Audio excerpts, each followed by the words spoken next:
Hello and welcome to Wellington, Florida, and the build-up towards the Rolex Grand Prix, the US Equestrian Open.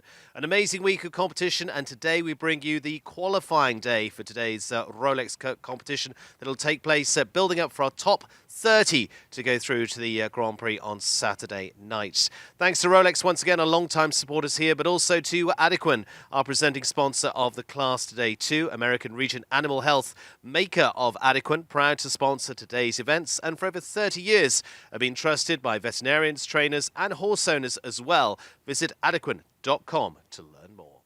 And our live streaming throughout, brought to you by Dodd Technologies, an industry leader in creative design and technology support services for sports, entertainment, corporate and special events as well. Visit their websites at doddtechnologies.com. And brought to you by the USEF, also a supporting sponsor of our live stream, in part with the support of the US Equestrian Federation and the USEF network as well.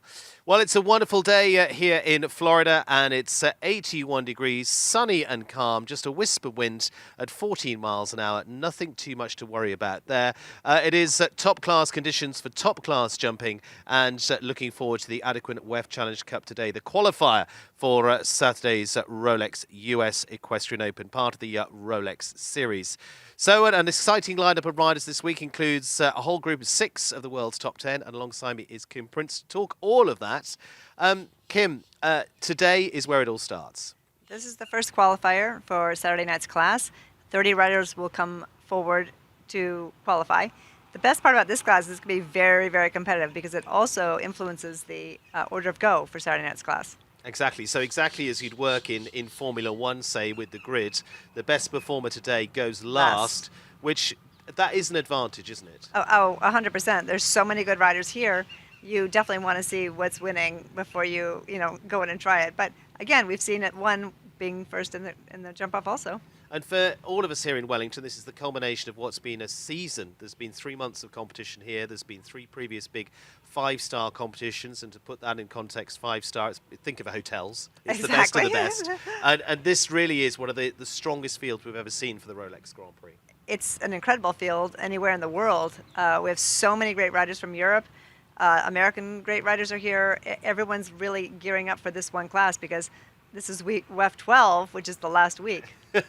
This is where we go for the big money. Today's big money as well, $116,000 on the prize fund for this as well. It's a big class in its own right. And riders will also have their strategy about this. Some of the top riders, they'll bring a horse in for this class and maybe switch the horse for the Grand Prix. That's exactly true. Some riders, it's all the rider qualifies. So some riders have a second horse that they can be super competitive and really lay it all out in this class, not worrying that they need to save something for Saturday night.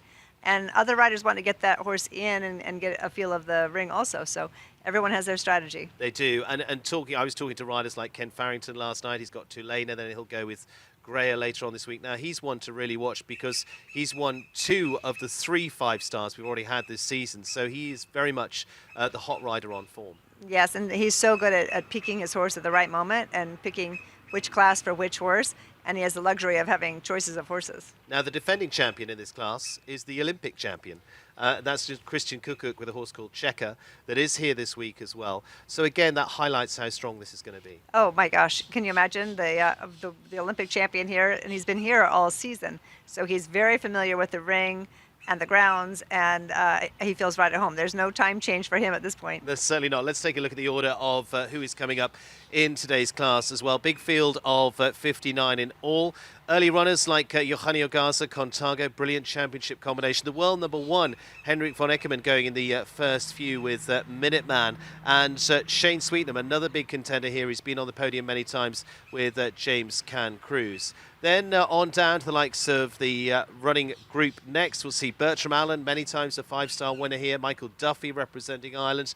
Big finishers in Spruce Meadows. Sami Al-Dahan, past winner of that. And European champion André Thiemer runs runs in that next group as well. Several heading in from Europe this week alongside the consistent US riders. Aaron Vale goes for the US, but for France, the likes of Olivier Robert, for Italy, Lorenzo De Luca, and then on down to US top rider in Lily Keenan on their winning team just last week as well, comes in on great form as well. Now Nassar, winner of the opening Grand Prix of the season with ESI Ali. He's been a multi-winner into the WEF Challenge Cups as well. And then to the likes of Sarah Seagal for the USA and Switzerland's Jannica Sprunger, her first time here this week with the Orelai as well, but makes a return here to Wellington. Kent Farrington goes 27th in the order overall with Tulena this time around. Rodrigo Pessoa, winner of the President's Cup last year too, goes with Major Tom into the 29th slot. And then moving on to our next group of those taking part here on the start list, Nicola Philipparts, big winner on a regular basis with Derby de Riverland, and he's been a big dominating force in the WEF Challenge Cups as well. Cian O'Connor for Ireland into the World's Top 20. Winner last week here in the MS 150 Championship, Alex Matz. And Ikigai, his winning combination from Toronto, will be into that lineup. World number 11, Connor Swale. World number 5, Ben Mayer. And a rider who's been consistently in the top 3 in the big Grand Prix, Nina Malavé of France. Going into our next group takes us well into the 40s on the first round of competition here as well.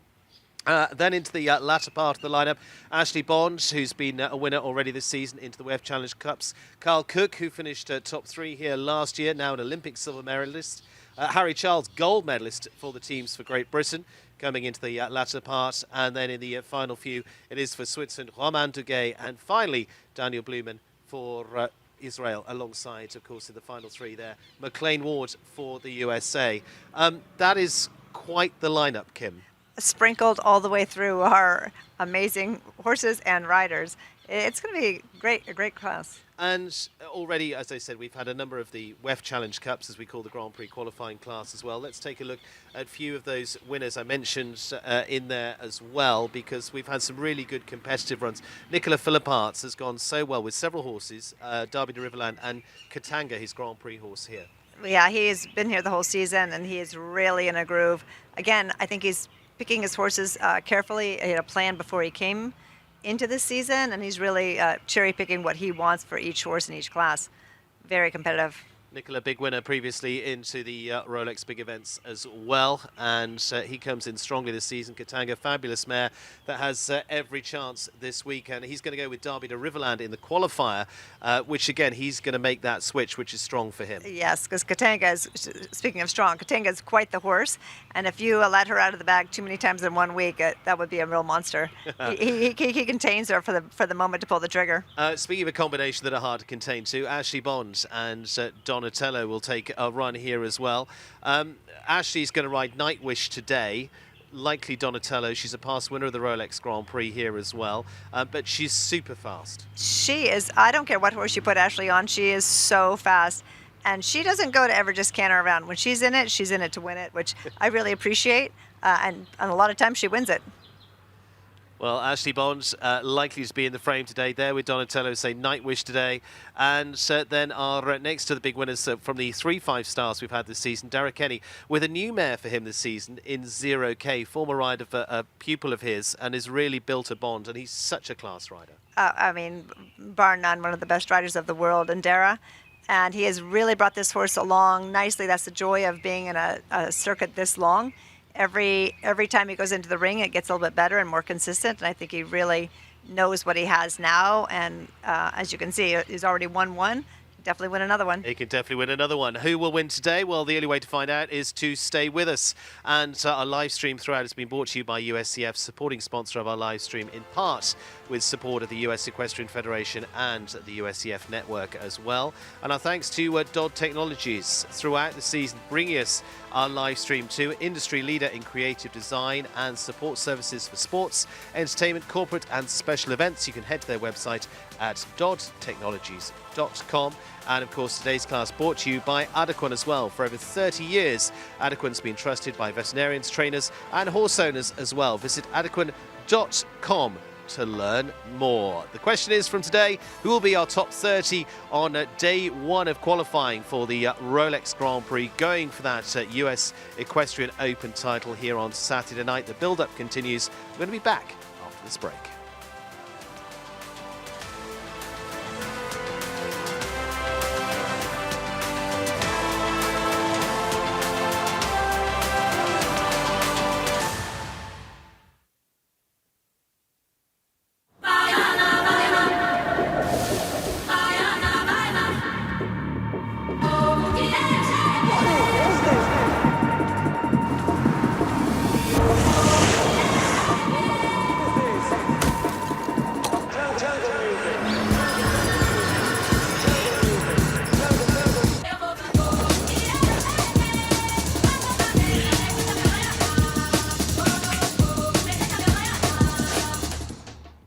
Scan the QR code for access to the live fan guide for the $750,000 Rolex US Equestrian Open Grand Prix.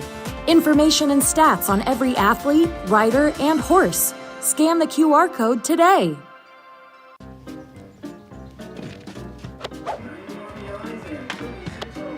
Gravity Defier for life. Iams for life. Also try new Iams Healthy Weight Cat Food.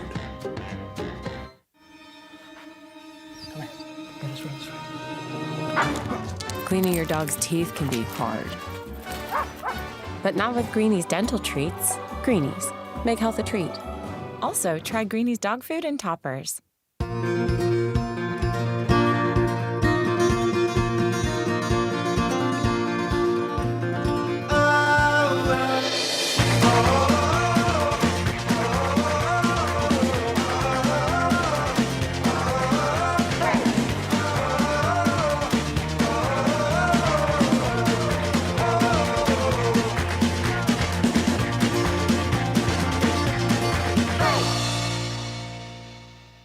Scan the QR code for access to the live fan guide for the $750,000 Rolex US Equestrian Open Grand Prix. Information and stats on every athlete, rider, and horse. Scan the QR code today.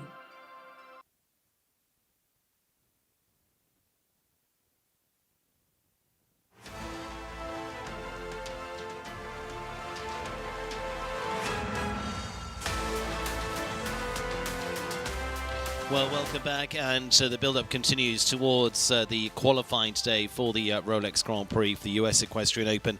Here on Saturday, the Adequan WEF Challenge Cup, as it's called. 2 qualifiers this week. This is the first of them with the top 30 from this class, and then tomorrow's class sees 10 more added to the equation, a total of 40 in the first round. And it's a world-class lineup, in no exaggeration there, to see with our riders to watch here this week. 59 go in this class. We've got 6 of the world's top 10 here this week, and prolific winner in the WEF Challenge Cup so far this season, Nicola Philipparts. If we're looking directly at this class, Derby de Riverland will come out strong, no doubt about that. We'll probably shift to Katanga for the Grand Prix itself. Daniel Coyle and his long-time partner through Olympics and World Championships, Europeans with legacy for the world number 17. Daniel Blumen, top 5 in the Grand Prix again. Last year for that Rolex title. As a man who's won the title before now as well. He's going last with Gemma W. So in a great position for Daniel Blumen maybe to lift this class. Twice 5-star Grand Prix winner here in Wellington this season. Kent Farrington, world number 2, said to us last night on WEF Weekly he was really going for this class with Tulane. He'll switch to Greer for the Grand Prix. So the world number 2 looking for even more points to add to the list. And Ben Mayer, such consistency throughout the season for the world number 5 and 3-time gold medalist. Can he be the one to lift here this afternoon? Those are 5 picked out of 59 that we'll see in this class. And down on the sidelines is Ali Wolf, who's catching up with one of those riders that's part of our lineup. Hey, Stephen. Yep, I'm down here with Daniel Coyle. Daniel, thank you so much for speaking to us. This looks like a tough but fair track, especially for our last final 5-star WEF Challenge Cup series. Talk us through the course. Is there anything particular that catches your eye that might be a little bit challenging? Yeah, I think the beginning of the course, first 2 fences seem pretty straightforward, but then all the heavy lifting comes. I think the first main line in the course is for sure the scope-based, and then as the course runs on, it starts to become a little lighter, a little more delicate. You need a bit of scope in the beginning, and you need careful in the end. And with a time allowed of 78 seconds as noted, how do you think the time allowed is going to play into this? I think time allowed is always a big thing now. Maybe not so much years ago, but with 59 riders, it's gonna play a part. Hopefully not, but I think it will. And with your best guess, how many do you think will be seen in the jump off? 10. I think around 10 players. That sounds like a good number. All right, Stephen, back to you. Thank you, Ali. And yes, readying for the run up to the Grand Prix qualifier here. We're going to take a look at that track in detail with our course description as well. As Daniel Coyle says there, it's going to be a tough one to get the nail on. We will see. Time allowed of 78 seconds, as he said, and thank you to Fidelity Investments as we take us on a little tour of the course here and our animation of what's to come. Heading down to the first fence, as he said, steadier start there with 8 strides probably up to the second fence, to the Brain Juice 1.55 m at fence 2. Roll back to the wall that comes early on, often the wall coming early on in the course these days, and that takes them on 4 strides up to a 152, 160 ox, and then into the palms double as well. The palm tree theme running through here. 2 strides to 155 vertical on the way out. From there it is to the Adequan triple bar. 155 in height, 190 in spread, being a triple bar. A little bit further out there to get them in the air, and coming across to the Vogel fence in the centre at 1.65 m in width again. Triple combination here, coming just on the diagonal out of the corners, and 8 A, B and C. 1 stride in each of those, 1.50 m, 165 on the way out there, and then to 9 and 10 on another related distance, 6 strides down to the 158 vertical. At fence 10. 11 goes past the in-gate, the Teal Towers, 153, 160. And then coming into the final line here, a long loop here to 12 and 13 to take them to the close. 7 strides potentially up to the last fence. 154, 170 in spread, the widest on the track as the last on the course there. Thanks to Fidelity bringing our course animations each week. 78 seconds time allowed here, and ticking away. Height 1.55 m as you see on there. 13 fences on the track, and it is a jump-off competition. Guilherme Jorge, our course designer this week, regular designer for the Rolex Grand Prix here in Wellington, and a man who's built right the way through to the Olympic Games in 2016, was chief designer there back in his native Brazil, and has built around the world. A true class man to be in charge of the courses here this week. All part of the Rolex series. A number of events that have taken place around the globe, and heading here to the United States for the very first time, but last year into Europe. Seeing them in Rome, into La Baule, in Dinard in France, 2 fabulous venues there in France. Also to Dublin for the very first time in Ireland, and also to Brussels, to the Stefex Masters there as well. So Wellington on that list of illustrious events that will be added to this year, with Falsterbo 2 in Sweden. 59 going the first rounds. We took you through that a little bit earlier on, and alongside me is Kim Prince to talk all of the big competition. Kim herself, a World Cup finalist, American Gold Cup winner, top trainer. Kim, we're looking forward to this, aren't we? I cannot wait, and I have such a great seat. Perfect seating for this. We take a little look of what Danny was saying there. A modern course is exactly that. As he said, there's some heavy lifting early on. It starts to come at you pretty thick and fast, and then it gets delicate later on as well. You need that balance. Yeah, it's a good test. You know, you want to see how much power they all have.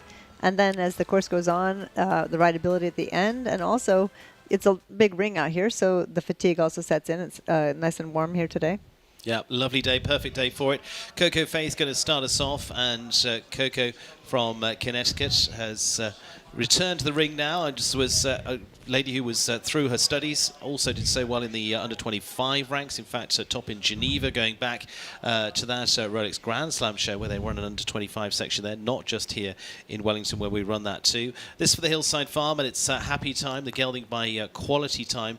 Another step up for them. They've been going really well through the shows in Ocala in recent weeks as well, in the build-up to this week. Long-time partnership there, as you can see, over 12 months, and a clear rate of 21%. You'll get all the stats there as well. 24 starts at this height for this combination too.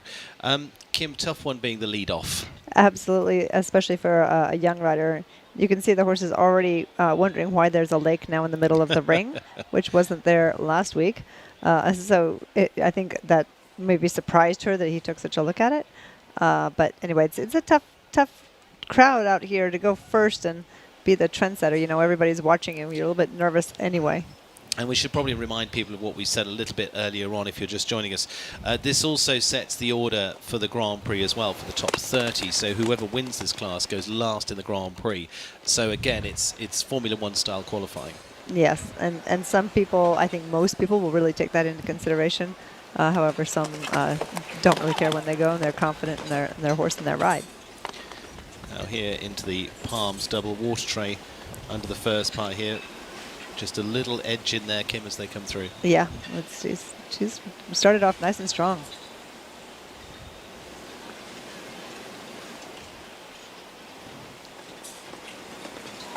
Triple bar across the centre. Horse is really looking like it's paying attention to everything she wants. Oh, gorgeous. Really nicely done through the triple combination. What are your thoughts here? Yeah, she's looking great. I mean, the horse is jumping it easily. We'll have to remember she's the trendsetter for the time allowed. See how that works out for her. Yeah, just a reminder of that 78 seconds time allowed here. They have to be inside that time allowed. They basically measure the course against the speed that they ride at here, which on average is 375 meters per minute. That's how we come up with the time allowed. If they go over that, it's one time fault. Oh, just a little too close to the last. What a shame. It's such a good ride. Really, no mistakes. Just got a little closer than she wanted to the last jump and picked off the front rail. So final fence going as well, and just picked up a little for time there as well at 78.32. Just almost cut into that final fence. Yes, it's a bit of a bend, and again, since she's going first, I think she was already thinking, I'm almost there, and got there a little too soon. It's always hard with the final fence. So it is there a total of 5 for Coco Faith and Happy Time as the first to go. Overall, good round. Oh, great round. Let's run into Mexico and Eugenio Garza and El Milagros Contargo. Horse he's ridden right the way through to the Olympic Games, and this is a fabulous combination. That have been top 5 in 2 of the big Grand Slams on the Rolex Series as well. Those 4 events that sit right at the top of the tree with Spruce Meadows in Canada, and also been top 5 in Aachen in Germany as well. So this is a pair that have got all the jumping ability. And they know each other very well. I've always loved watching Eugenio ride this horse. It's such a soft ride. He is very empathetic with his hand and his release. It's such a nice, aesthetically pleasing combination. Be really interested to see where he comes out time allowed wide with this one, Kim. Yes, I think he already looks a little bit quicker. Oh, picked off the front rail there.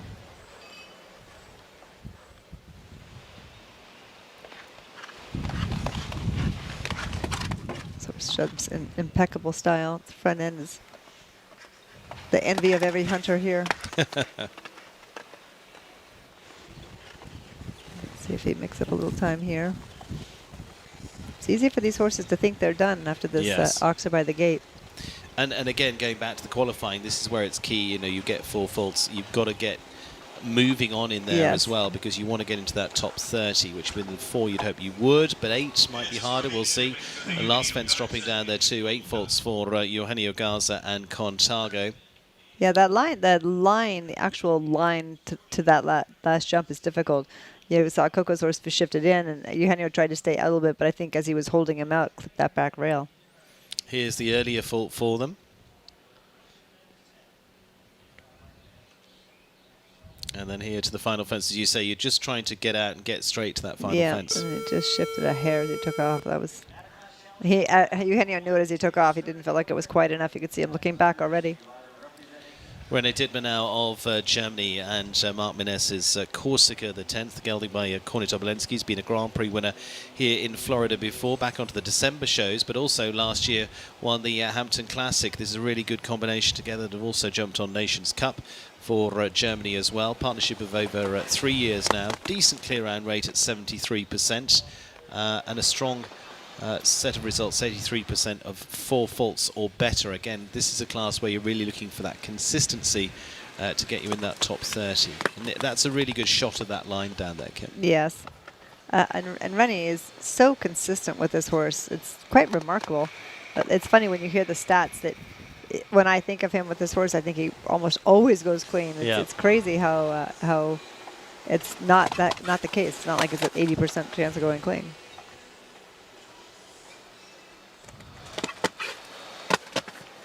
And he's very, very good rider. Just has a great way with this nice horse. Indoors, outdoors, it goes just the same. Yeah, he had a fantastic run at Washington a couple of seasons ago as well with this horse. Oh, he got away with a hind rub there. That might be just what he needed to get him home. You can see he's not taking for a chance. He really rode up to that jump. Didn't want the horse looking at the gate thinking he was done. See what kind of line he can get on this last jump. Oh, perfectly ridden. He had plenty of room. He was coming up with room. It was a great ride. Super. 76.77. Good for time as well there for René Dittmer and Corsica as they give us the first of the clear rounds for Germany. Strong group here from Germany this year as well. We'll go into that in a little more detail later. But here, this early line, Kim, plain poles here too. Yes, and like Daniel said, it's scopy enough that you want to be riding at it. Those plain colors just really invite you to touch them. He got it away with that good hind rub at jump 9. That really set him up to finish. So one clear on the board with René Dittmer and Corsica. Canada's Mario Delorier now, the multi-Olympian for Canada as well. Has been an Olympic ride too. The Wishing Well Farm of New York's Emerson. For he was actually top 20 at the Olympic Games in Paris last time around as well. Jumped on Nations Cup previously here in Wellington. Been a partnership of 4 years, so well established for this bear. And Mario just keeps consistently going in there, Kim. Yes, he always finds the next horse, and this one he's kept a little longer than most. He's a good producer and seller of horses also. But Mario was at a very young age, 18, 19 years old, was winning World Cup finals and went to the Olympics, was 4th in the Olympics at, I think, 18. And the longevity he's had in the sport is a testimony to his work and his horsemanship.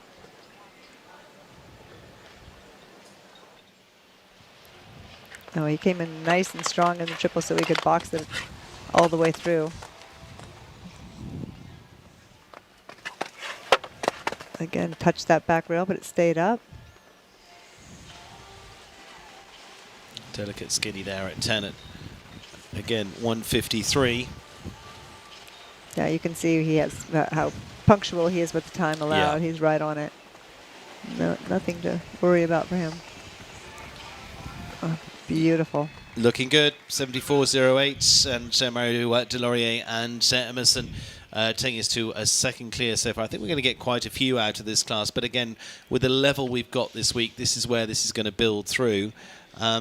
Kim, as you say, well executed round overall. Yes, this is a hard. This WEF challenge is a very hard class to build because it's a qualifier, but they have specs that they don't build above. So they're kind of the course designers' hands are a little bit tied on what they can build. So this is a class where you can have a lot clean because everyone's ready. Everyone's in this class to win it. So everyone's ready and they're comfortable in the ring. Like we said, week 12, everyone knows their way around. Now to the world number 1, Henrik von Eckermann and Minute Man, the stallion by Viggo Desway, which is a horse that won the World Championships, the father of this one. Henrik, who holds on to the world number 1 spot just about at the moment. Kent Farrington of the USA is really nipping at his heels at the moment. He's had some brilliant results for the rider who's been the world champion, Olympic gold medalist, and been here with that partner that's taken him to so many of those in King Edward, which he may well switch to for the Grand Prix. We will see. They were on the podium just a few weeks ago, but this has been a horse that stepped up for him this year.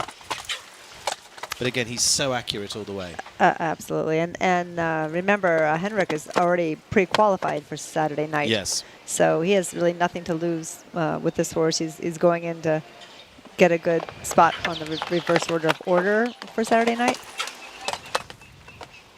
But this horse is in good form.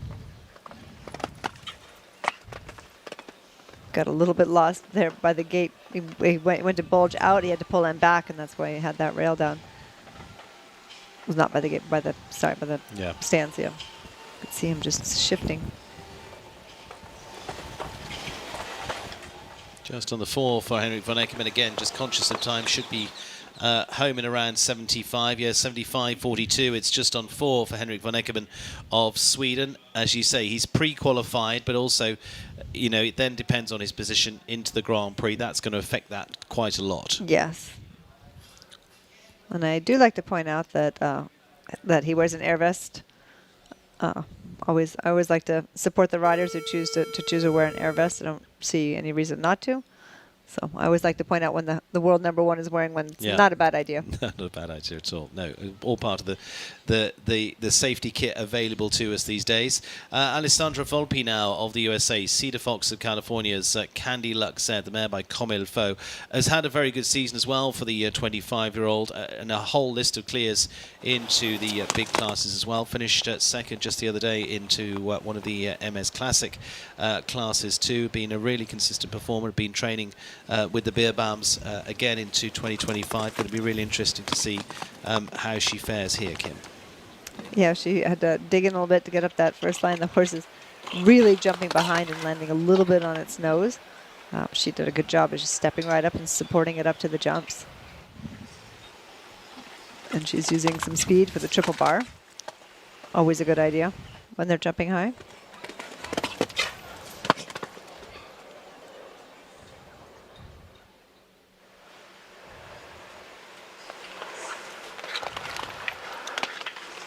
Yeah, you can see up after that line, now it's really in a nice groove.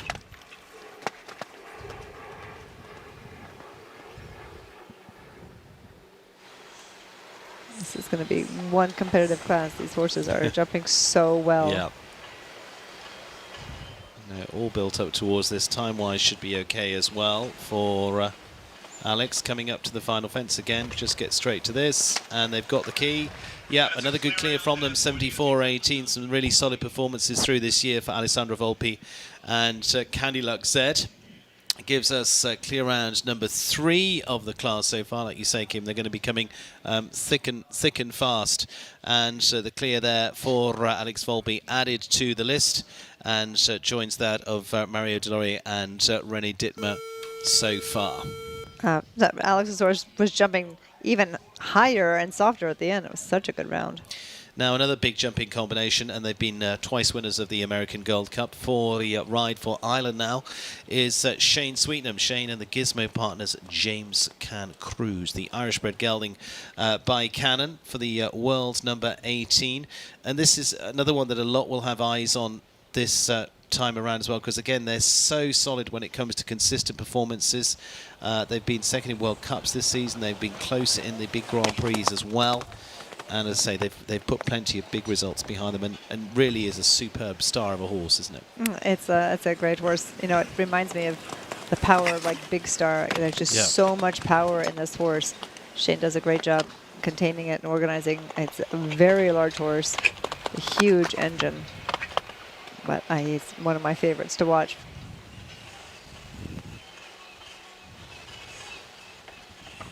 He just plays over these jumps. The height that he can just naturally give is incredible.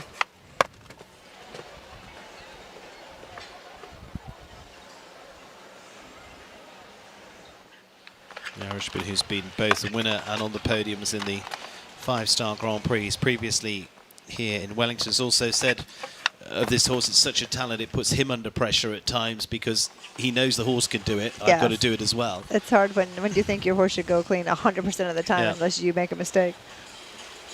Which is not true. It takes the rider, and this horse can make mistakes, but he's really in good form today. Yeah, looking good indeed, and it's going to be 74.96, so it's fine for time. It's clear round number 4. Shane Sweetnam and James Can Cruz add to the list. Cruising along nicely there, Kim. The horse was absolutely perfect. It was really measuring the jump just right. Sometimes he jumps way too exaggerated. Okay, the triple bar, he was exaggerated.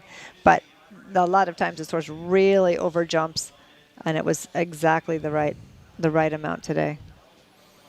Shane Sweetenham looking good alongside the clears of Alex Volpe, of Mario Delorey and René Dittmer so far. Fellow Irishman Bertram Allen now. Bertram, several-time 5-star winner here in Wellington too. This is the Ballywalter Stables. Conquest de Rigaud is the Belgian-bred gelding by Fantomas de Meuse. Now a 9-year-old here. Now to put this in perspective, this is a younger horse for going at this level. Partnership has been going for just 5 months now, so basically tail end of last year.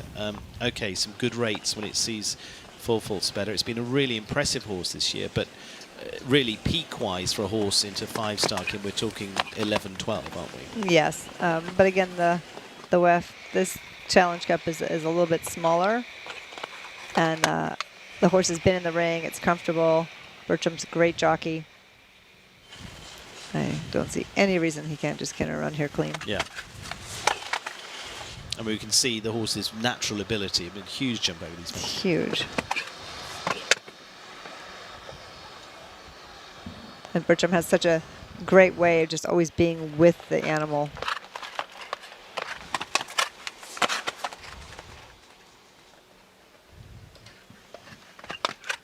Such a natural feel rider, if you like. Exactly. It's not about mechanics, Yeah. it's about feel. Yeah, he just is always doing the right thing at the right time. Always has been. It runs in the family.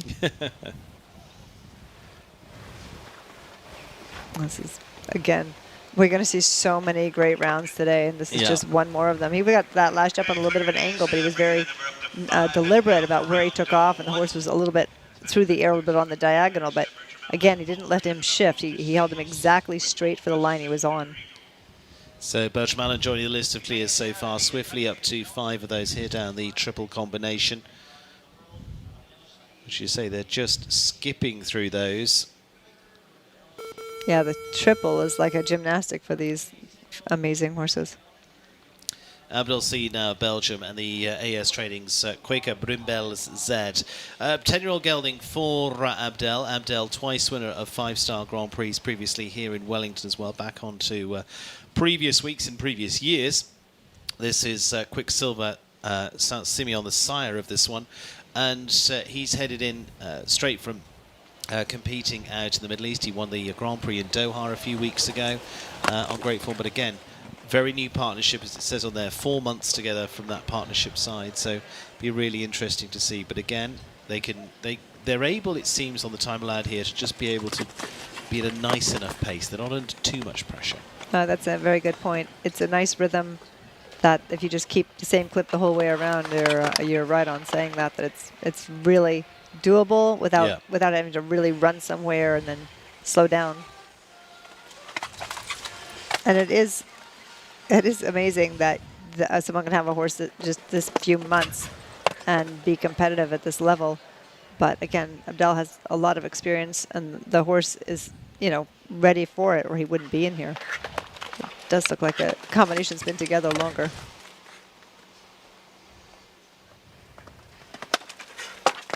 Oh, just touched that. So again, those on the 4 have just got to think about their time of getting up there to make sure they're in the top 30, because it looks like there'll be quite a few clears and potentially a lot of 4s in there as well. So time could be pretty crucial for them. Certainly do not want to be tipping into the time fault territory. 76.40 on the 4 for Abdel Said and Quaker Brimbels Z for the rider for Belgium. Little look back here in the early down at the wall. No issue there. No, it really jumped a great round. It's hard to see when it's going away from us, but you can see just one hind leg just did not come up as well as it should have. So it is on to 4 there for Abdel Said. 5 clears at the moment in the 5-star Adequan WEF Challenge Cup. And to another for Ireland now in Michael Duffy. And Michael with Cantano 32, this gelding by Cassiasini, pairing that finished well in the Shanghai Grand Prix last year, amongst other successes on the Global Champions Tour. Been together for 2 years now, as you can see from our stats. 4 faults or better 58% of the time. Again, he's been a Nations Cup rider for Ireland, where Ireland have been so very, very successful over the last 12 months and before that too. That's the team competition for each of the nations competing. Oh, and not keen on the wall. Yeah, he really looked surprised, like forced right out. Yeah. The horse really looked surprised that that wall looked like that. It's funny, you know, they hardly jump. I don't think they ever jumped the same wall 2 Yeah. weeks in a row here. And the wall can be a huge problem or not issue. It's an interesting jump. And then interestingly, you know, short turn back to it, come off to the wall, and off we go again. Yeah, and because of Michael's absolute riding genius, off the short turn, thought the wall would be awkward and still made it down that line like nothing. You can see now he's a little bit lost, and he had to encourage the horse a bit. You just want to do that to make sure the horse has confidence. It's okay, we can do this.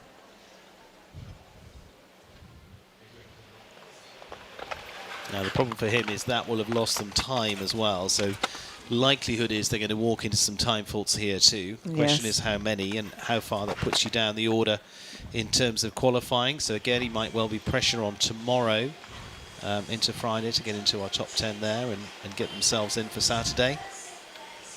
As you can see, it starts to tick up as they've gone past that 78 Already, seconds. yes.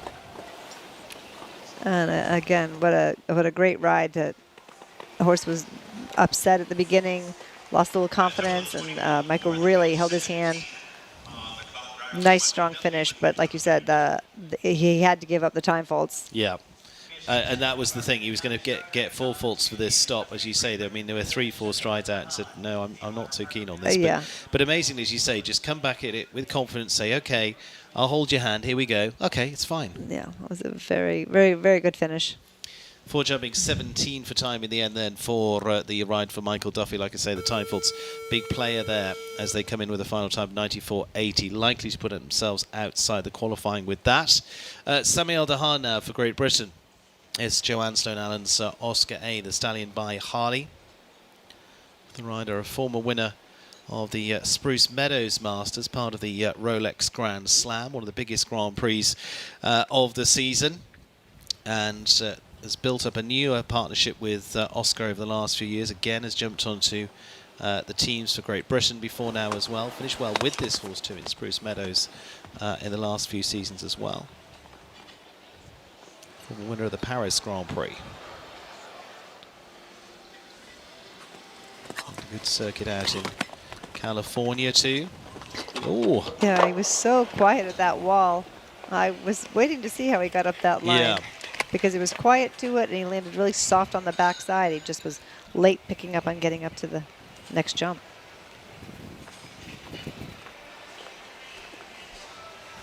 So again, reset, but already 8 faults. Probably likely to put them out of the equation for qualifying today. But as you say, the rest of it's about a confidence builder. Yes, and there's also a meter 50 classic Yeah. tomorrow where 10 riders will qualify from that class. So we'll see if he goes again or pulls out another horse. Yeah, he's going to retire from today anyway. So retiring there, Samuel Dahan and the rider Oscar A. So they decide to save it for tomorrow to see what happens. But puts them out of today's running for Sam A. 5 clears already into our Adequan WEF Challenge Cup, this qualifier for Saturday's Rolex US Equestrian Open. Clears from Bertram Allen, Mario Deloria, Alessandra Volpi, Shane Sweetnam and René Dittmer so far. So Ireland, Canada, USA and Germany in that group at the moment. Back to Germany, André Thiemer, 2021 European champion. Last year's Aachen Grand Prix winner of one of the, not only the Grand Slams, but probably the Grand Slam Grand Prix, with Cordani PS this time, mare by Belus de Rarenton. He's been many times the Grand Prix winner here in the United States. In fact, was sweeping away a number of the $1 million Grand Prix that used to take place here on a regular basis. It's like his specialty is winning the $1 million class. He shows a lot in Ocala, Florida, so I don't see him very often. But then all of a sudden, every $1 million class, he's winning. And then makes the team, wins the Europeans. I mean, the whole thing, he's just so amazing.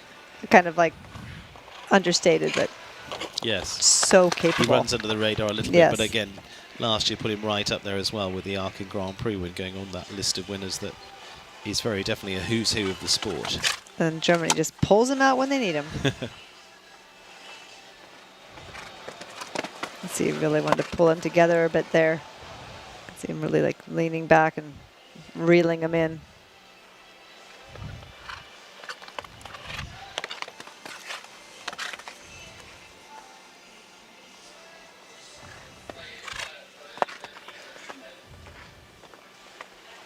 I love this horse really wants to get to the jump. I love that. You can see him. He's a tall man, and he's like sitting against him in some place. Yeah, he's keen to get there. I love it.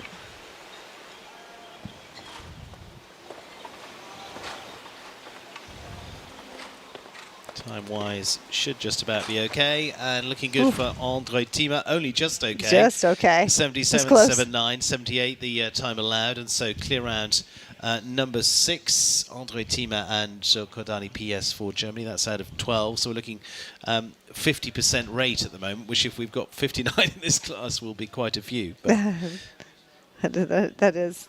I was surprised that Daniel said he thought only 10 clean, because this class is hard to build for. Yeah. So I think it's the course designer's worst day.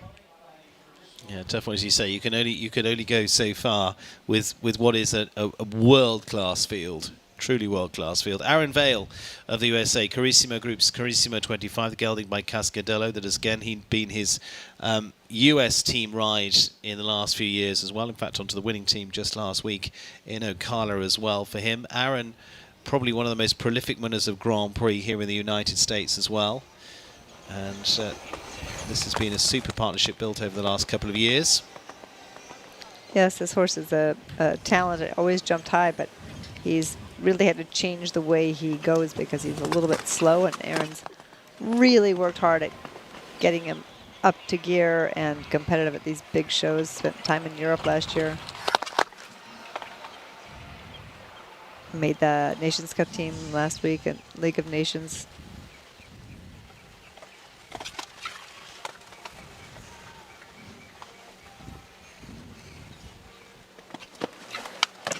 Again, when you see how high this horse is actually in the air over the top of the jump, it's quite remarkable.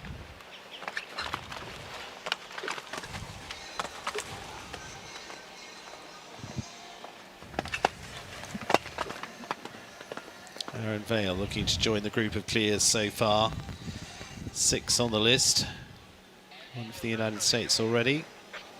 Now again, as you say, they've got to come past that engage and then keep them awake and say, hang on, we've still got to keep going here. Yes, this last line is, I think, the hardest one. You can see him really trying to get his attention because he was drifting left, and Aaron was like, we are so not done yet. Yeah, wagging into the final fence, and it is Aaron Vale and Carissimo 25 will jump it cleanly, and so will take us to 7 clears on the list so far of the 13 gone. As you say, really had to work between them to get to that final oxer. But that's what Aaron Vale is known for, getting it done. Getting it done, gets it done again. Aaron Vale, clear round number 7, and on to France. And Olivier Robert. First appearance of the season here. Several of the riders having come over for Nations Cup last week as well in Ocala, and then headed on down here to Wellington too. Iglesias DV for the twice 5-star Grand Prix winner, Rome and Madrid.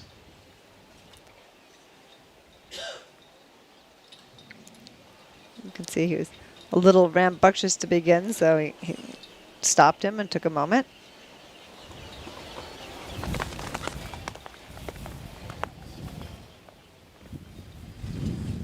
Now for the European Championship rider, one of his first appearances here in Wellington.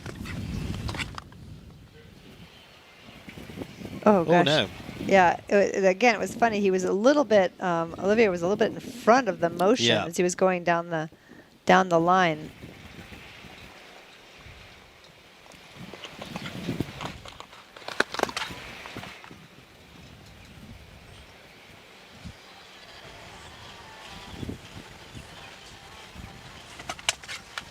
It's going to be a shame because, really, like you said, the qualifier is everything. Yes. And when you stop, there's no way to not have a time fault.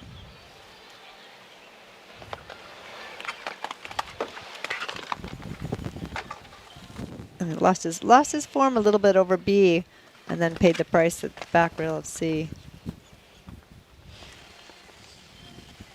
On the age at the moment, again, will probably put them very much on the back foot for trying to qualify.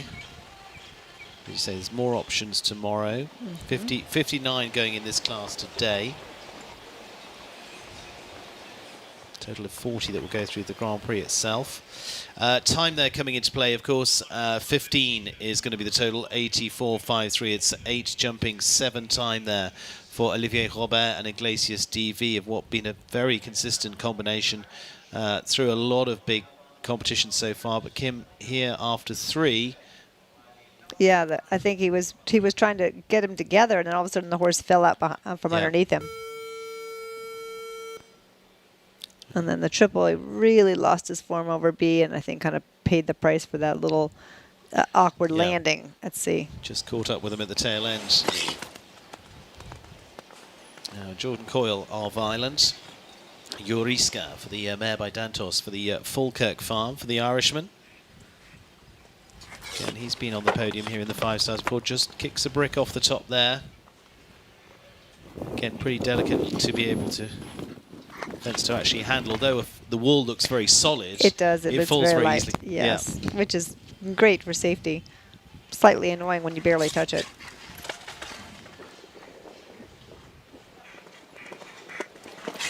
And Jordan has such a unique style of riding, and his horses often have such a unique way of going.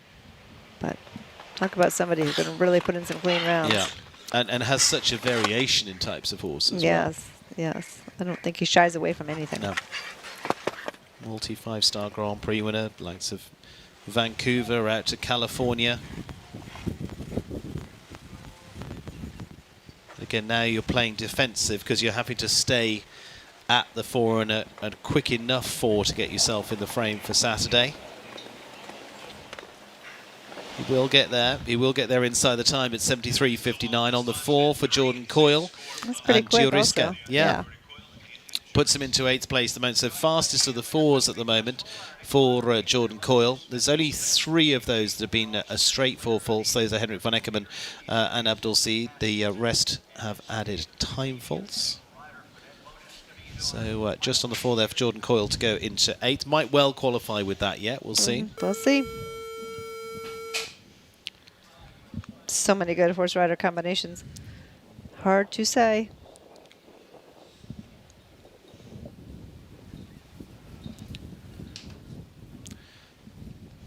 Spencer Smith now and HHS Seattle. Spencer top of the MS 150 series this season, won that last week. Of course, the class itself won by Alex Matz. Spencer on the winning team for the US last year in Dublin as well, into Ireland. Of course, one of the stops there on the Rolex Series 2. Spencer's had such a good season on multiple horses. He's really producing a lot of clean rounds.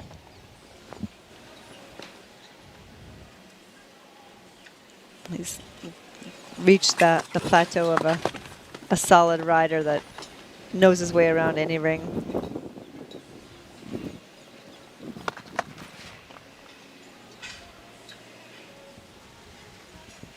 Well, this horse doesn't always look like it's the fastest, but honestly, he covers a lot of ground.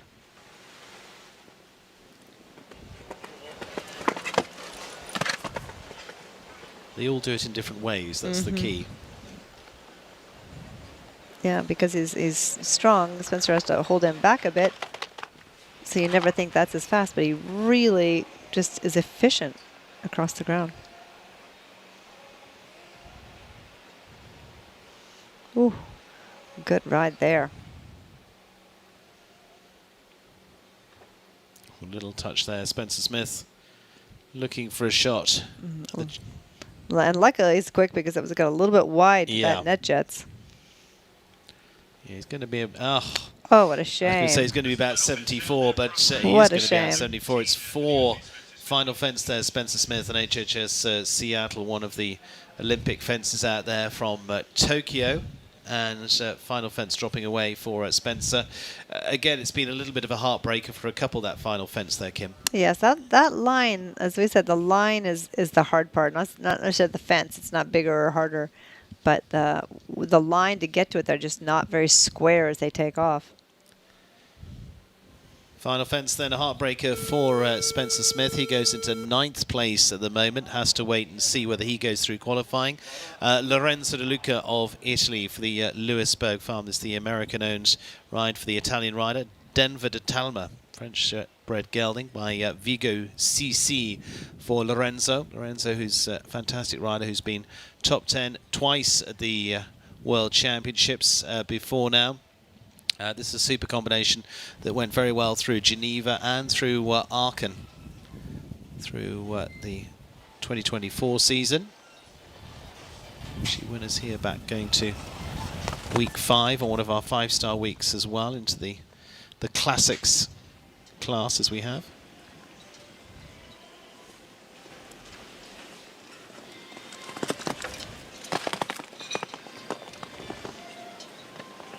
He's riding at this line pretty confidently, Kim. Yeah, he really is. You know, he was not worried about getting up to the Oxer. He knew exactly how much scope he had. He wrote the line exactly the way that horse wanted it to be ridden. That's really the key when you're trying to find a rider and horse that get together. You want to find someone who can bring out the best in the horse. Oh, as you can see, he knew it was weak off the ground. He was kind of trying to throw his body to reach a bit. And then often when they have one, they have another one that the horse is just a touch distracted.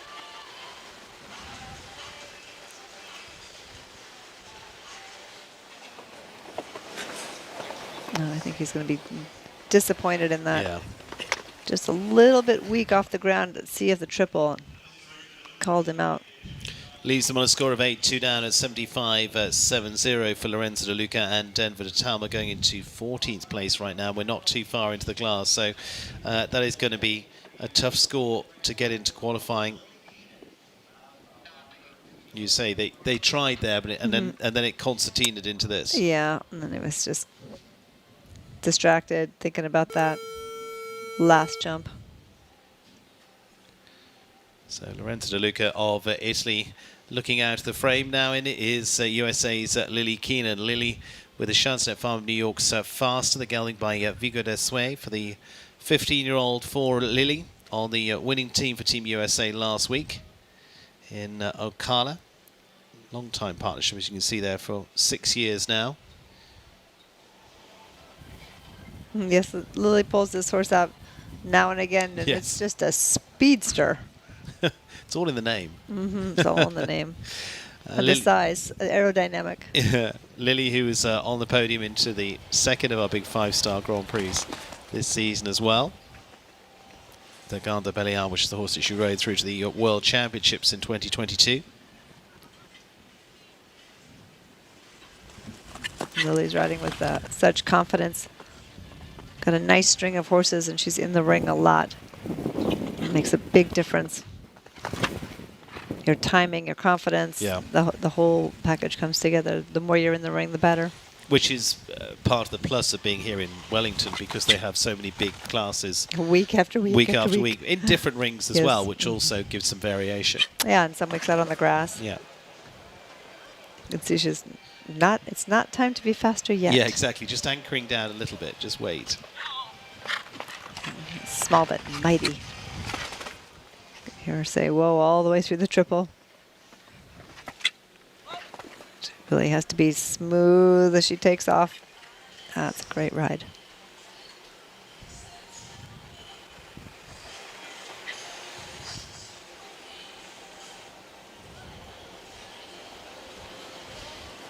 Might be flirting a little bit close with the time allowed. Yeah, it's just 78 is the time allowed. She's going to be very close. Oh, it's not going to matter. And it's going to be the final fence. She was going to be 2 for time, 79.18, and it's 4 for jumping. Total of 6 for Lily Keenan, goes into 13th place with Faster. that suddenly changes the complexion of where they might be in the order now. Yes, that was a shame because it's such a solid round, and again just shifted off the ground at the last jump and picked it off. And often the horses that are so quick and a little bit strong, you often have time faults with them because you're trying to manage them not being too quick. Yeah. Does You're it anchoring down sad. rather than saying, let's Yes. go. Mhm. Yeah. That's a sad score for that round. Nan Nasser of Egypt, winner of the early Grand Prix here, the Southern Arches Grand Prix with this horse. This is the Evergate Stables ESI Ali, the Irish-bred gelding by Staccato Gold for the rider for Egypt. Olympian. Multi-big Grand Prix winner. Again, picked off a few of the $1 million Grand Prix through his career as well. Won this massive class Queen's Cup 2 out in Calgary at Spruce Meadows. Now, 4 faults to bet at 80% of the time this pair, which actually is another good one to note if you're looking for a horse that's strong in qualifying. He's been winner in the WEF Challenge Cups this season as well.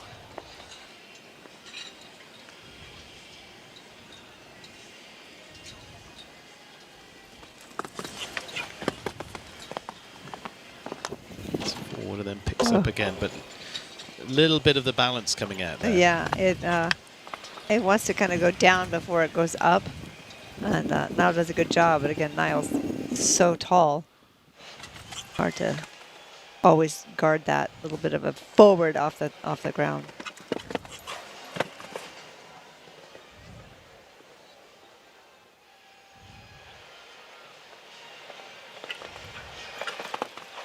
Again, now he knows he wants a fairly attacking round to still put himself in qualifying. Yeah, he knows he has to go clean from here on out. But ooh, what a good rub there! I got away with that one. That's not normally a rail that will stay up when it's hit like that.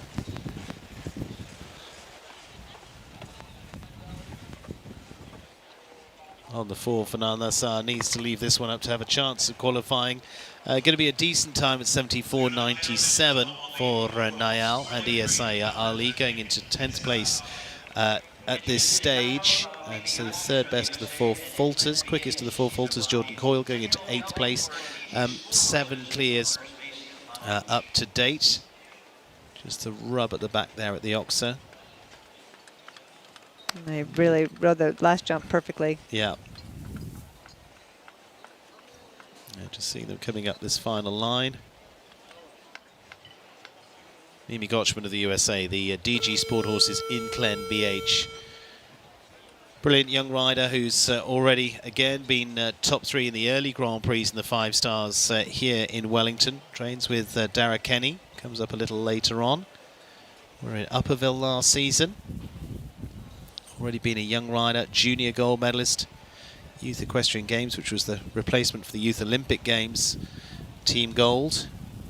And again, she's a rider, Kim, that's also almost riding beyond her years, isn't she? Yes, Mimi really did it all right though through the years with the hunters and the equitation and then jumpers, and had great trainers and in Steve Weiss and in then Ken Berkeley. I mean, she's really had some great trainers, and now Dara is the trainer now and really finding great horses for her as well.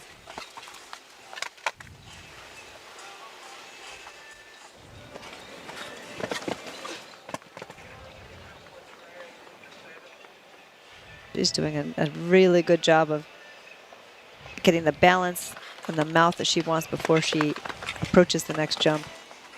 I was about to say, what you see with her is patience. Mm-hmm.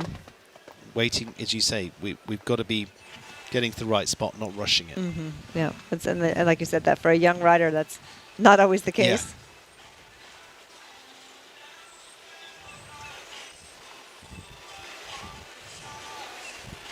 Yeah. Time-wise is going to be a little bit further up, but should be okay. And Just again, okay. really stayed out to that, make that line perfect to the last jump. Yeah, not okay, I'm afraid. 78.02, just the 200ths of a second. It's one time there for Mimi Gotch, but in Clen BH will highly likely be okay for qualifying, but leaves the mare to the jump off. Yes, that was a very, very well ridden horse jump in impeccable style. Lovely round, lovely patient round, but just a fraction too. One fraction too much patience. Clear so far. It is 7 of those at the moment in this Adequan WEF Challenge Cup qualifier for the Rolex US Equestrian Open Grand Prix on Saturday. Top 30 to qualify from this, but also plenty of prize money on this class, $116,000 to win the class itself, so plenty will be chasing the money here. This is almost Grand Prix money for a lot of places in its own right. Yep, seriously. Laura Crouch, the USA, now world number 20 for the Olympic silver medalist. Cherry Hill Farms Bisquetta, the mare by Bisquette Belusi, again on the winning team for Team USA last week in Ocala as well. Kim Prince alongside me. Kim, I mean, she's just been such a great ambassador for the sport. Laura's such an incredible rider, and she gives so much back to the teaching that she does and coaching and finding horses for people. She really is an all-round ambassador for the sport, but her competitive nature is bar none, and as we can see, not done yet. She was just inducted into the Hall of Fame, and she said, well, this is nice, although I'm not done yet. I'm not finished. She's got a great group of horses, and hats off to her wonderful owners. I'm too nervous to say anything about this round. Time-wise, looking up on the pace so far. 2 from home for Laura Crouch and Bisquetta. Yes, that's how you do it. That's how you do it. It is number 8. Around number 8 going to Laura Crouch, the highest placed lady rider on the rankings right now in world number 20. Here at the triple bar with ease. Yeah, Bisquetta just popped around that course like it was -40 on a Wednesday. Well, very nicely done, Laura Crouch. Puts herself into the clear list. And now 8 clears. Alex Granata, the USA, the Kisma Equestrians Helios, Van der Nusa-Hoover, the stallion by numero uno. Pan Am medalist from 2019. That was with Calcium W back in Lima. And now has been getting really solid results with this horse. Actually won Grand Prix in Traverse City last season as well. Will be around about this height too, so this might be up their street. But again, would be another little step up for this pair. Yes, Alex has done such a good job producing this horse.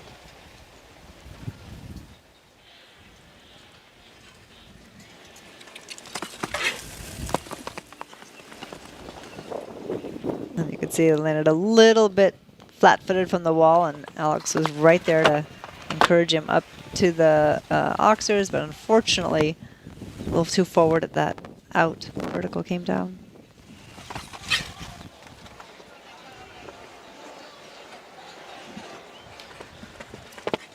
Sure, he's really wanting to qualify, so he's going to be doing his best here.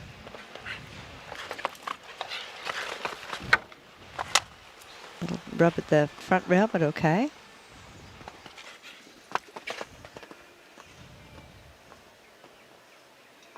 Such a good job with his own position to really get the horse square and back to that vertical.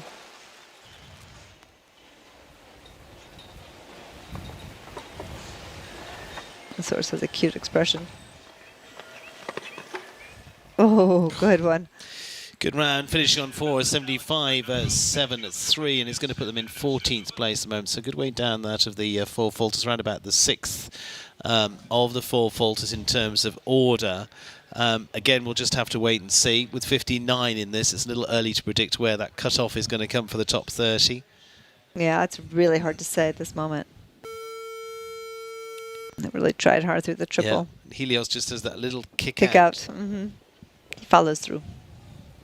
I love his expression going to the jump. Sarah Seagal next for the USA. This is the Horatio Street Ventures. Boreal de Foncoume is the French-bred mare by Tinker's Boy for Sarah.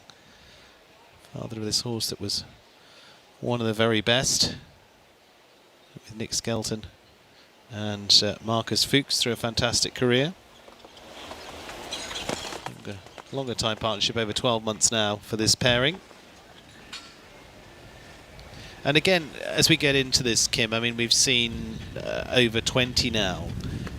The riders should be sitting out there going, okay, they've settled into their plan now. I think those first few you want to watch them go through and go, okay, yes, how do I play this? But it's coming up fairly straightforwardly for those I think they've got their plan right. The funny thing is, a lot of times when a bunch go clean at the beginning, people get a little bit complacent in the second half also. So we had so many in a row that were clean at the beginning, and then you got to remember, you got to ride every jump out here.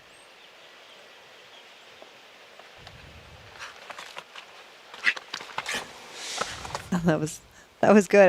It came in a little bit stronger than I thought would be okay, but it worked out great.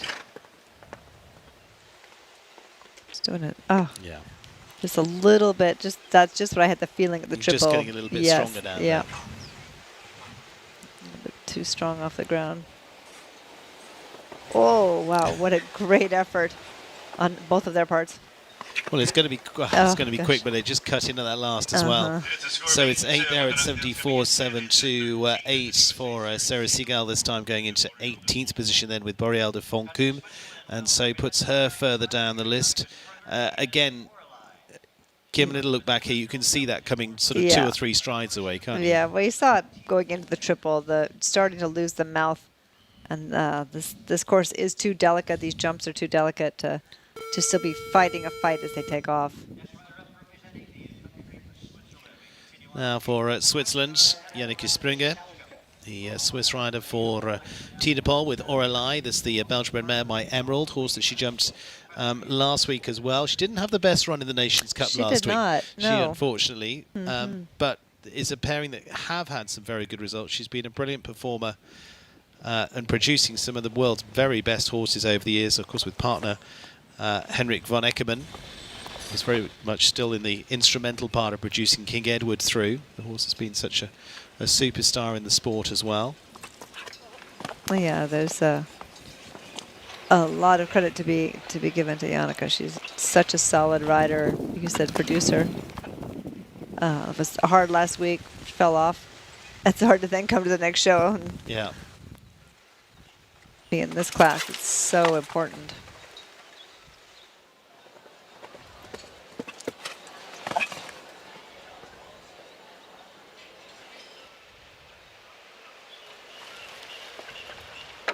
Oh, little dodgy as it took off. It was a little shifting the last step.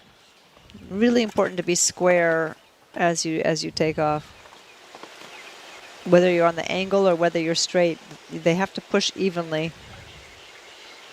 as they take off. Just on 4 Janneke needs to keep it at that. Oh. Sorry. You know, she went way out trying to settle it down a bit, but it didn't help her. She got way out, and then the distance was too close. Put her on a score of 8 overall, and it is going to be a time of 74.01. And so Janneke Springer not in the equation this time either on the 8 faults. They're going into 18th place. And it is just that tiny margin, Kim, at the last second. Yes. Yeah, it really is. Every detail must be taken care of.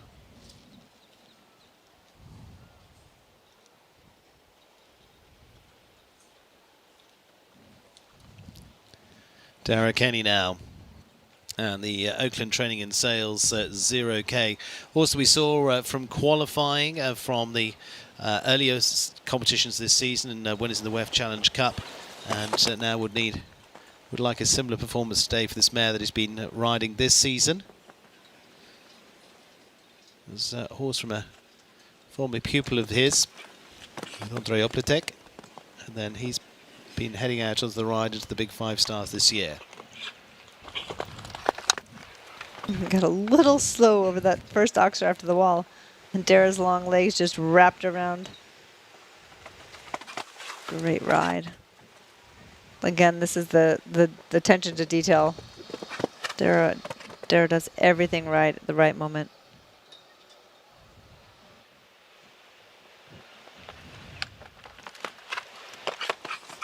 Exactly how much to lift, how much to support with leg. The timing is impeccable.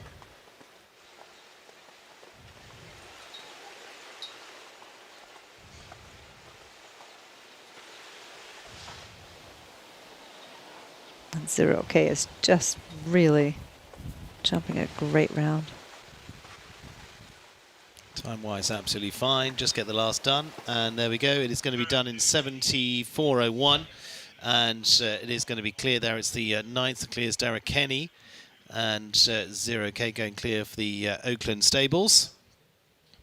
Again, another not big surprise there, having shown such consistency throughout 2025 up to now. Yeah, every round is more consistent than the next.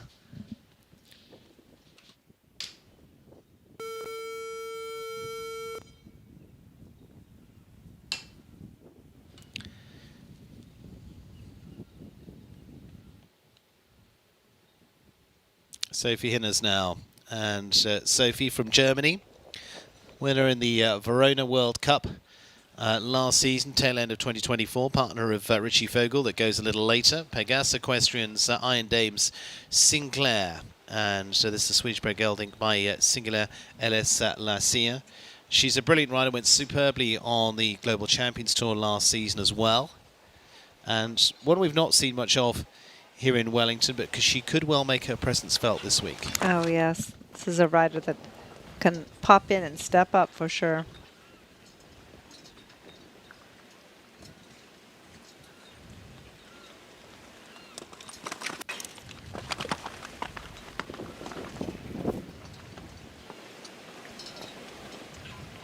So interesting how many different types of horses I was just about to say, can jump these jumps. Like this one is just a little jack in the box. Yeah.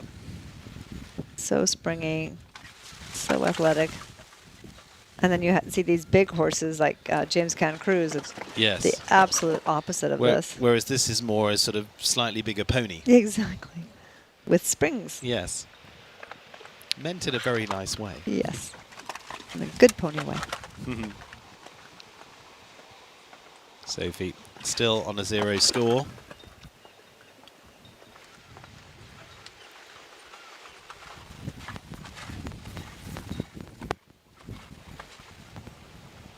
Well, like with Laura, I'm too afraid to speak. Time-wise should be just fine. Just don't cut this too tight. It was a great Yeah. ride of that line. That really well ridden. 76.98 as a time. They're okay for time. Sophie Hinners, as we said, could be one to make her presence felt this week. Gives us the 10th clear for the German rider there. So Sophie in the frame too. And again, just went round there with almost ease, Kim. With ease. I mean, just jumped it spot on. So rideable. She really executed the track perfectly. A beautiful round. Well, okay, they're going to go one after the other because Richard Fogel is going to follow. Partner is Sophie, and hopefully he follows with a clear as well. This is Levi Nosar is the stallion by VDL Zorocco Blue, the 9-year-old for Richie. The horse actually that was top of the Arkan Young Horses last year as well. Richie, past winner of the Rolex Grand Prix here in Wellington, won that with Chapano Balubé, which actually is a horse that's gone to now Christian Kukuk. So he's going to be riding that this week potentially. And Richie with a newer string of horses really that he's been building. Of course, his for those that are watched much of the sport, his partnership with United Touch not here this week. United Touch is over in Europe, and aimed towards the World Cup finals. Went very well, of course, right when he's headed back over to Europe. He was a twice World Cup winner throughout the tail end of 2024 into Stuttgart and Lyon. I think it's very interesting. You know, Richie is German, but he's not a traditional German rider with the deep seat and the low hand. He's got his own kind of style, which is very much our kind of style. Is light in the tack and interesting. Yeah. And he's worked with some of the best, from Ludger Beerbaum to Hugo Simon. There have been big influences Yes. on his career, and a number of the major German players too. Yeah, and that was collaborating a bit with McLean Moore. Yeah. It's great to see, you know, people bringing different ideas and trying different things. His style is just wonderful to watch. Well, it certainly works, because Richie Vogel goes clear there with Levi Nossar on the clear at 74.72. So joins Sophie into the jump off there. Partner Sophie already clear with Sophie Hinners with Iron Dames Sinclair. And for Richie, again, sympathetically guided round. Yeah, just beautiful. Like completely with the horse at all times. Nice forward gallop, but never, you know, when he needs to slow down, it's so discreet. Good round for the world number 9 there. Now to the world number 2, Ken Farrington of the USA. This is owned in the Rabbit Root Stables, Tulane, the mare by Toulon for the rider was Team Gold at the Pan Am Games. And individual silver there as well in 2023. He's been an Olympic medalist, and now with this combination, again, he's moving things around this week. We'll jump to Lena in this class, aiming Greer at the Grand Prix. Greer, the horse, he's won 2 5-star Grand Prix so far this season here in Wellington, which is quite the achievement. No, that's an incredible achievement. Now he's vying to get the #1 rider spot back. He's been there before. And Henrik's been there a very long time. Yeah, I was lucky enough. I interviewed Richie, Kent and McLean on WEF Weekly this week as well. That we have as part of the programs here, and they're all three talking through their strategies for the week. But Kent, he's certainly going to be gunning for this class. Yes. And for good reason. He's got the horsepower. Everyone's in top form.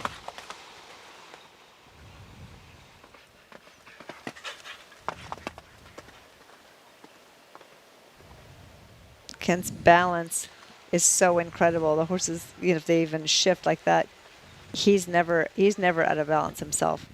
His strength and his balance is just incredible.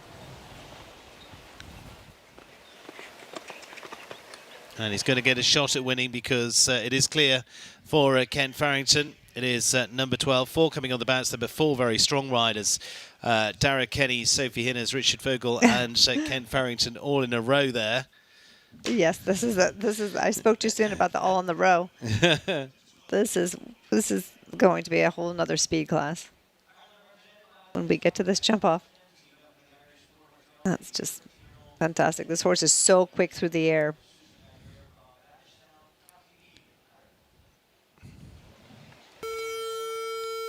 So Ken Farrington taking us to 12 clears in this Adequan WEF Challenge Cup so far out of 27. Max Watchman now of Ireland. Susan Magner's Kilkenny for the 21-year-old Irish rider. He's actually been on a winning team here before now as well.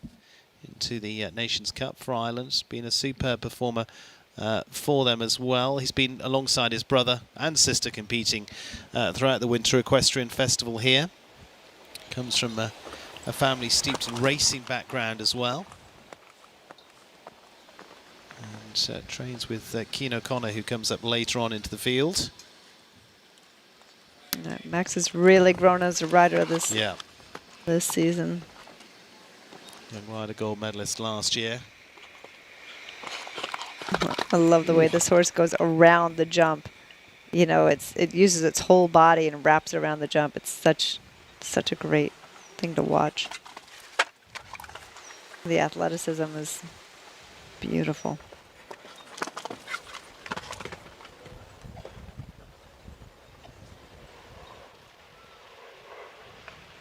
I always compare horses to NBA players, like having a whole ring full of Michael Jordans. These horses are so good.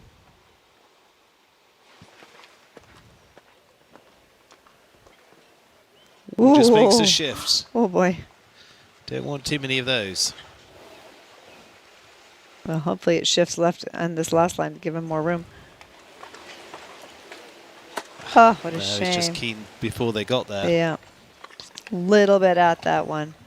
That was a very unfortunate. Solid round. Just going to leave them on the 4, 75.25. May well qualify yet. Goes into 17th for Max Watchman and Kilkenny for Ireland.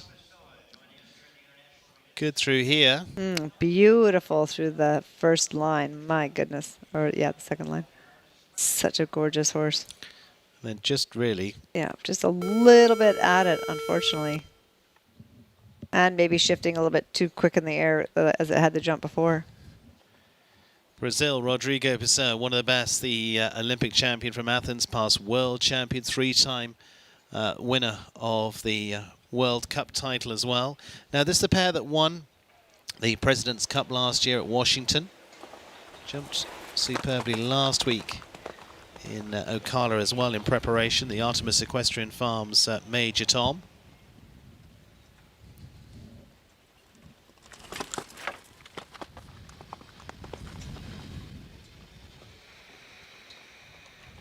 You can see Rodrigo had to do a little bit of everything. Right up, slow down, pull it together. A little bit of everything in that line. So this horse is quick to respond.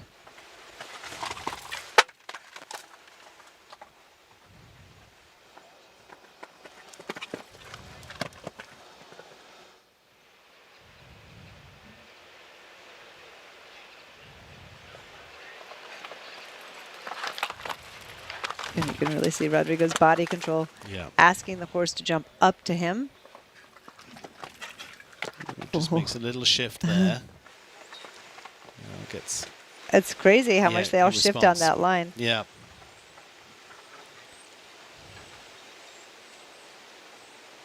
Now he just needs to reel it in a bit.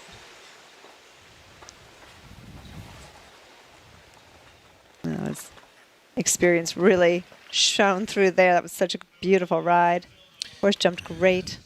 Good round there for Rodrigo Pessoa and Major Tom, giving us the 13th clear on the list so far. And for the winners of the Washington World Cup, they're in the frame for the Olympic mount. As you say, Rodrigo responding well throughout. Yeah, things were changing as he was going, and just his natural instincts of reaction is so strong.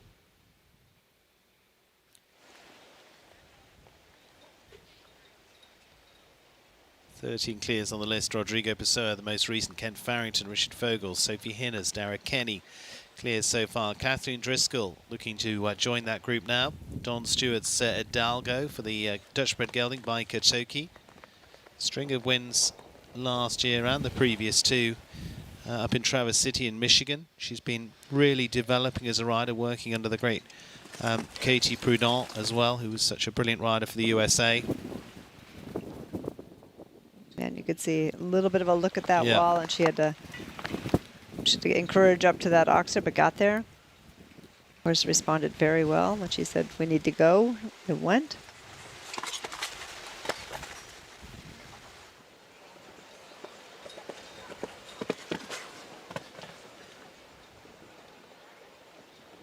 Cat's one of those riders, when they're in the jump off, you know they're going to be fast.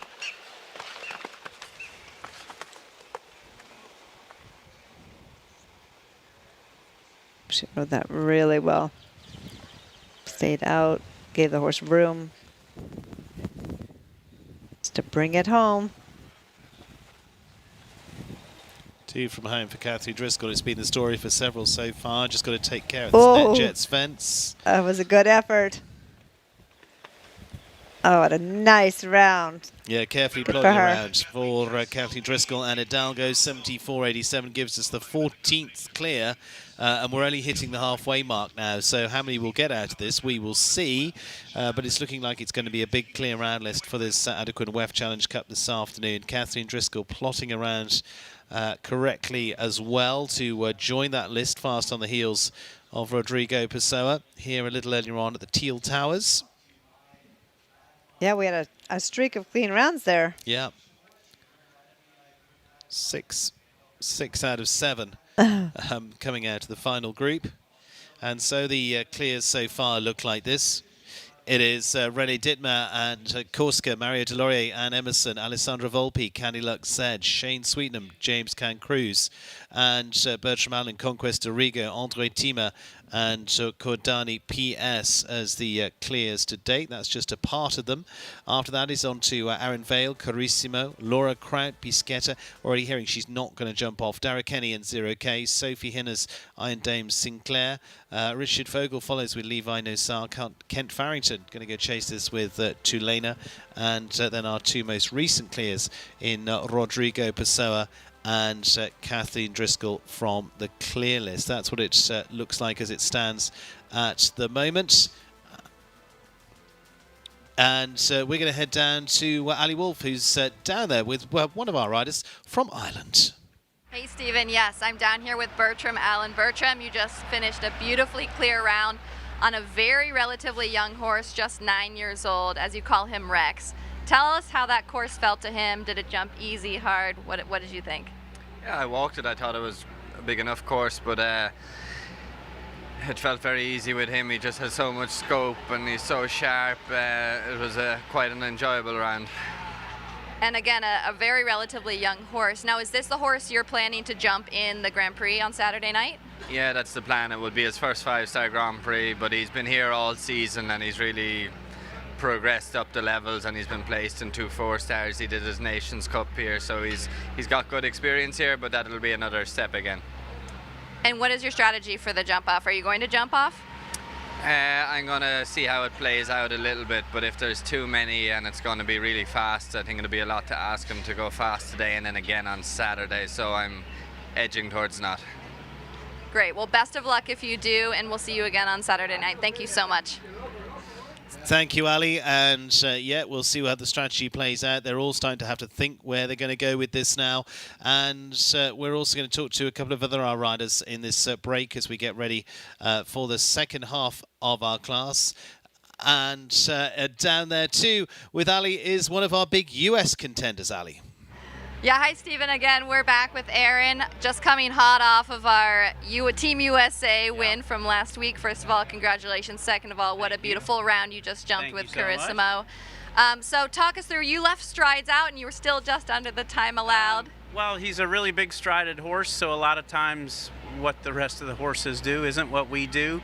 Yeah, after the triple I did 7 and then 5 to the skinny, so that was a leave out. It was kind of a backup plan, but he just boomed out of the triple with so much energy that I thought, oh, this will be a lot easier than struggling. And then I'd actually planned to do 6 strides to the last fence, but doing the double leave out on the side, I like, well, let me put him back together and make him wait here at the end of the course. It was a bit steady. Maybe I should have stuck with my original plan and just gone in the 6th there, but we were clear and he felt great today. Now, for a horse like that, what is your strategy in this jump off? Normally, it doesn't hurt him to go fast in a jump off, so we're planning on jumping off. We're planning to do the Grand Prix with him, so the more work he gets during a show, the better. So we're going to give it a shot in the jump off and see you in the Grand Prix Saturday night. Absolutely. Well, best of luck to you again in the jump off and Saturday night. Aaron, thanks again. Thank you. Back to you, Stephen. Absolutely. So they're going to go and give it a spin, and so we'll see who will out of that list. It's a really strong lineup so far. Like we said, it's 6 of the world's top 10 competing here this week as part of this Rolex Series event, and it is going to be a wonderful lineup. So join us after the break. We'll be back for our second half of round 1 from the Adequan WEF Challenge Cup.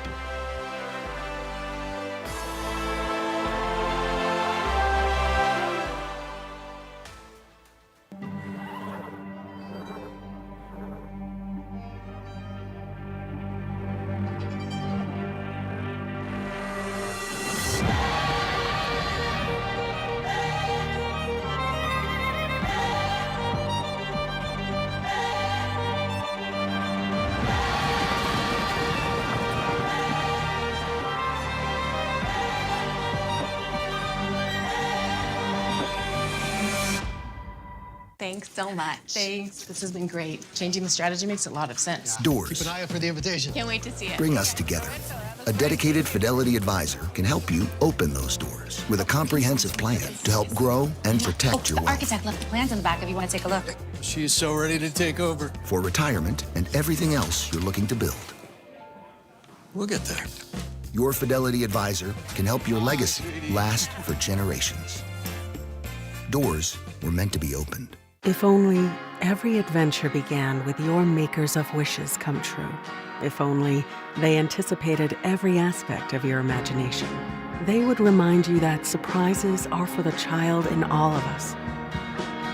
Help you celebrate successes and ensure all your milestones are absolutely unforgettable. What if only, was possible? It is, with only NetJets.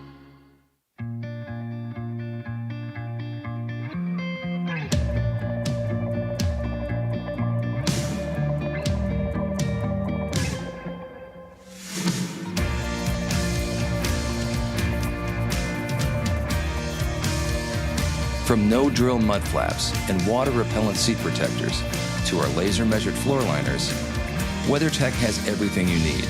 Order yours today at WeatherTech.com, the ultimate protection for your vehicle.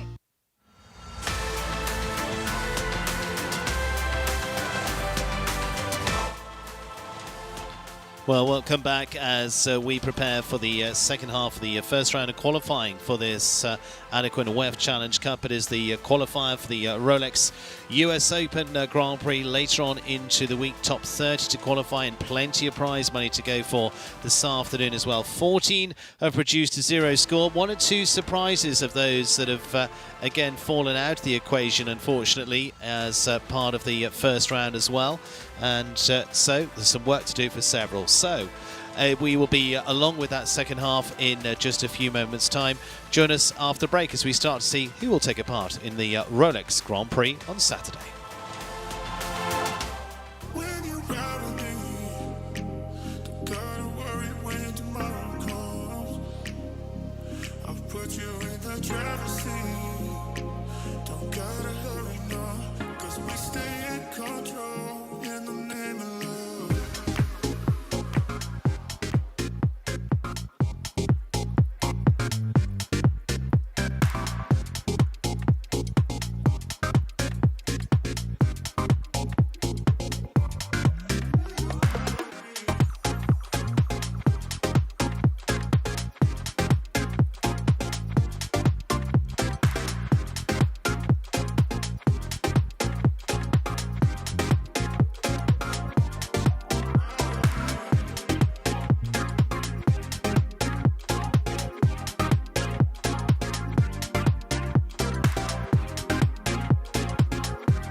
Well, welcome back, and moments away from restarting into this $116,000 Adequan WEF Challenge Cup here this afternoon. Tractors just putting finishing touches to the maintenance of the arena.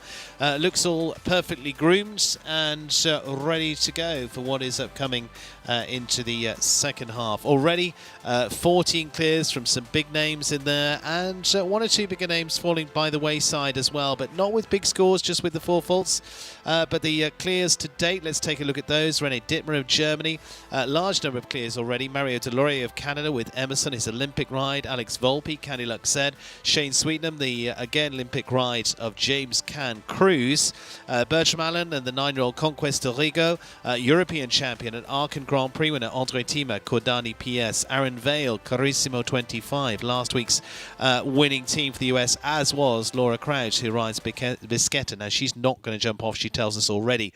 Dara Kenny, 0K for Germany. Its partners Sophie Hinners and Richard Vogel and Kent Farrington, the world number 2 with Telena, looking to have a run here of maybe taking off a class before that Rolex Series Grand Prix later on this week. Rodrigo Pessoa, Major Tom, also a very good clear, electing not to jump off. Kathleen Driscoll and Hidalgo, the last that clears to date. That's the lineup we have so far. As you say, one or two of those might decide not to jump off, save their horses for the Saturday Grand Prix, especially if they're only going in with one horse. And so they've done a good round. They've got themselves into qualifying. They will tick the box and go, OK, we go on Saturday. This is what the second half looks like. And it starts off with the Olympic champion, Christian Kukuk and Chepano Balubé, Luis Fernando Razabal of Venezuela, Vanessa Mannix of Canada, Kian O'Connor, Nicola Philippart's Derby to Riverland have been so strong through these WEF Challenge Cups so far this year. Bliss Hears makes a return to the ring with Quality Star Z for the US rider. And then a few new names in town this week, especially for Italy. Giulia Martinego Marquez and Delta de Lille. Giacomo Casadei, the 22-year-old from Italy as well, joins the lineup this week for the first time. Carly Anthony, Heavenly W, Elena Haas and Claude, Alex Matz. Alex, winner of the big Saturday night class last week, rides at Kigai this time. Margie Goldstein-Engel, former winner of the Rolex Grand Prix, goes with Dicas. And then further down the order, total of 59 to go in the first round. Nina Malave, top 3 in Grand Prix this season and top 3 in a 5-star Grand Prix just last week as well. Adrian Sternlich to World Championship rider Patricio Pascual of Mexico. World number 5, Ben Mayer, Point Break. Connor Swale, world number 11, Castorano. Ashley Bond, strong one always, an already winner in the WEF Challenge Cup season. This time going to be riding Nightwish. Pia Giorgio Bucci, PG, with Hantano for Italy. Mark Blumen with Ubeluk. Top 3 last year, Carl Cook, this time with Caracol de la Roque, his Olympic silver winning ride. Goes 53rd. Olympic gold medalist Harry Charles with Zinade. It is Erin Ballard and Dior. Daniel Coyle and Legacy. Such a great partnership that have been Grand Prix winners, the likes of Rotterdam before now. Emily Conter, our winner of the Week 9 Grand Prix here, the Bainbridge Grand Prix just a few weeks ago, the big 5-star there. McLean Ward, 2019 winner of the Rolex Grand Prix 2 here with Callas, and our final 2 in Romain Duguay and Daniel Blumen with Gemma W. That's the lineup of those still to come into our second half of round 1 here. Looking to add to the 14 clears so far. So that is looking strong. As I say, we're going to get back underway with the Olympic champion here as well. And a few looks of those that have already put their rounds together here around Guilherme Georges' course, the man who's our course designer here this week once again. And some of those top clears. Good round from young talent in Alex Volpe there, and just before that, the experienced talent of Mario Delorier of Canada. So barrier goes up, set to get back underway.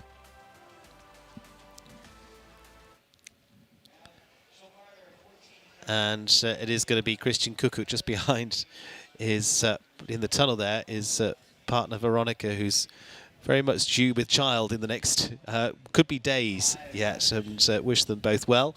But Christian Kukuk, the Olympic champion, world number 6, and here with Chepano Balubé. Now, the horse owned by Veronica that was just walking across the entrance there. Now, it's a horse that actually Richard Vogel rode to win the Rolex Grand Prix here 2 years ago, back in 2023.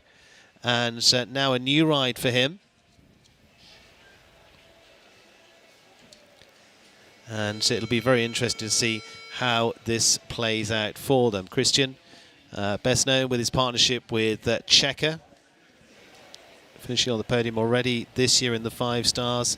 He's the winner of the Rolex Grand Prix here in Wellington last year, back in 2024, so he defends the title now. He might well go with Checker into the Grand Prix itself as well and use Chapano as the qualifying horse here. We'll see. It's gelding by Shaman, who's the rider that's also based with the Ludger Beerbaum stables. Ludger, the 3-time Olympic gold medalist. Now back underway and into action. You can almost just hear in the background the little buzz that they make with he makes with his mouth with the horses. Ludger does the same thing, a little bit of talking to them as they're going around. And down this initial palm line. No, it's just so wonderful to have such a great rider here for everyone to watch week after week. And a welcome back to Kim Prince. Kim, 14 clears in the first round, and I wouldn't be surprised to see a similar number in the second. Me either. I mean, when they take the top 30 for the Grand Prix, we might have 30. Yeah. Well, you could really see how he asked the horse to take its time off the ground there. And again, interesting, he's been working with this horse all season, hasn't asked too much yet either. He knows they know they've both got the capability at 5-star. It's just been sort of finding the buttons and how it works. Well, and such a luxury to be able to take such time. Yes. Have enough horses that you're still in there, and then you can develop at this height is fantastic. Wow, what a round. Lovely round from Christian Kuku to get us back into the swing of things with the clear there. It is number 50 now on the list as we go back into our second half. Clear there for Christian Kuku and Chapanu Balu Bay. And joins fellow German combinations such as Richard Vogel, Sophie Hinners, and the first of the clears which actually came from René Dittmer. I loved the end of the triple there. What a great response from the horse.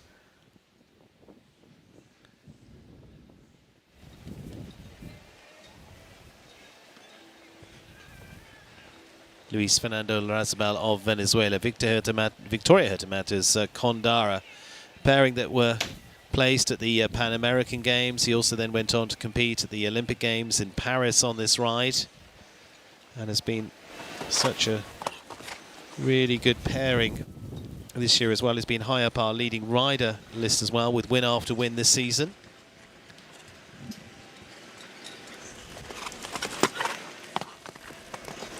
And again, shows the quality of the field when we keep talking about a lot of the Olympic partnerships competing here this week. Last year it was in preparation, now it's in review. Yes. This is such a light, sporty type of horse.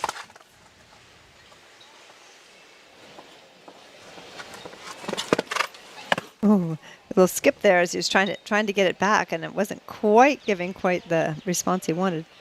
But she skipped off the ground to help.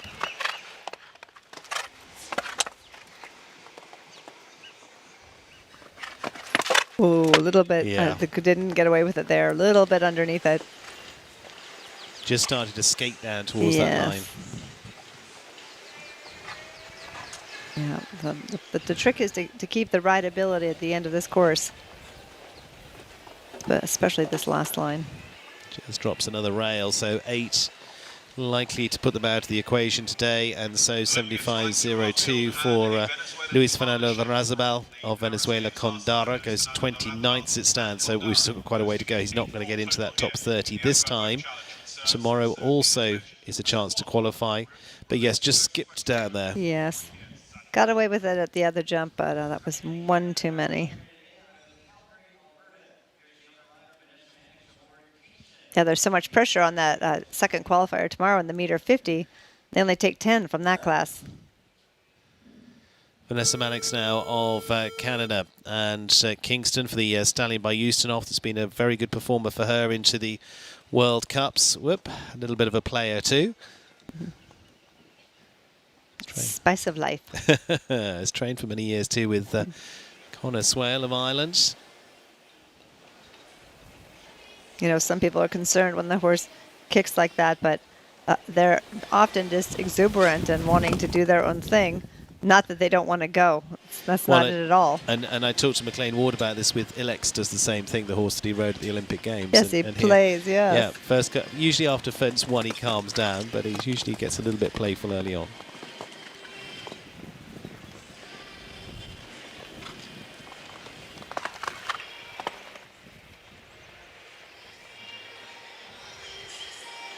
You can see by the expression on this horse's face, it likes its job. It wants to get to the jump.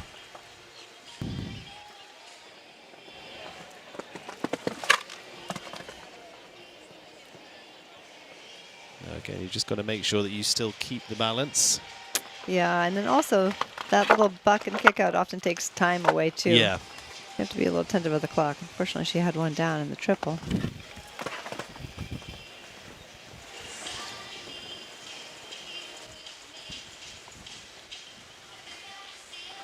Nice and quick getting to the jump by the in gate.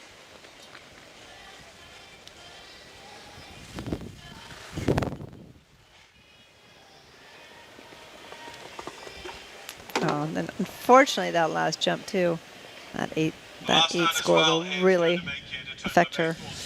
Yeah, it is 8.76.278 there for Vanessa Mannix and Kingston, and for the Canadian. And it is 2 down this time, so holding then. So still a big number of clears, 15 of those at the moment.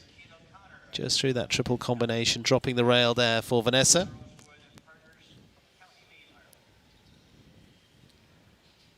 Again, the line to that last jump is so crucial that you're exactly where you want to be. If they're cutting in, you are in trouble. Now, Cian O'Connor, world number 16. Canberra Blue PS again. He's got some options of where he'll go with horses this week. Today with this 11-year-old, again for a number of them in his string, they're newer horses, exactly 4 months together. Really, this season has been where they've started to work as a partnership. Full fault's a better 78%, but they've only had 9 starts so far. This is a big shift up for them here. We'll see how he goes. He's had a very good season here in Florida. Won the World Cup qualifier up in Ocala a few weeks ago as well. And this is such a tiny horse for Cian. Not his normal size. A little snaffle in his mouth.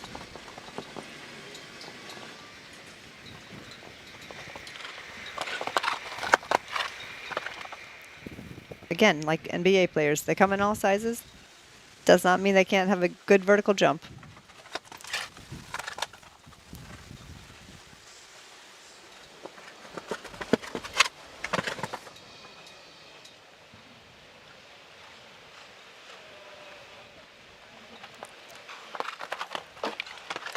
No, we could see, because he was just a little bit forward. Cian was a little bit forward. The horse is, again, it's a very small horse.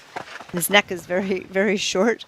And as it kind of shot forward, Cian was forward with it, which just pushed them into that rail. That was too bad. It's funny, I thought that Oxer might have call out a few more people by the in-gate, but really it has not. We haven't seen it fall. No, but it's more of the well, actually, this final line catching up with Cian there. Yeah. Total of 16 and 74.59, 16 for Cian O'Connor this time. Canberra Blue PS, like I said, a newer combination together and down towards the. Well, here's where the first sort of errors start. They just start to get low and stretched through that triple combination. Yes. And again, when the horse is just stepping up, this is a long course, and it started out great, and then I think it just gets a little bit fatigued and. Got to get used to jumping this many big jumps in a row. A really cute horse, though.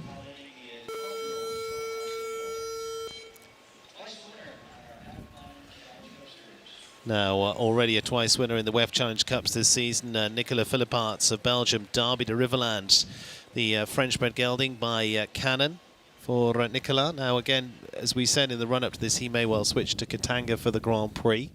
But this is the horse that he's been using to really start picking off some of these WEF Challenge Cups, and has not just won a couple of them, has been so well placed in them. And a lot of wins for him this season so far. Yes, this would be the payer. Yeah. This one's paying the way.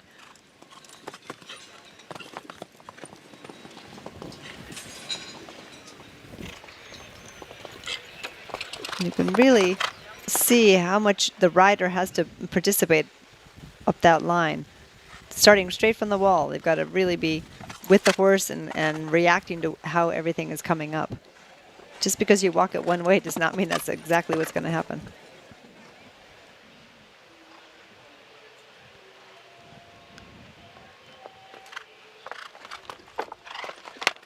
Oh, B again fell. Yeah, not much of a touch, but it's gone. Mm-hmm.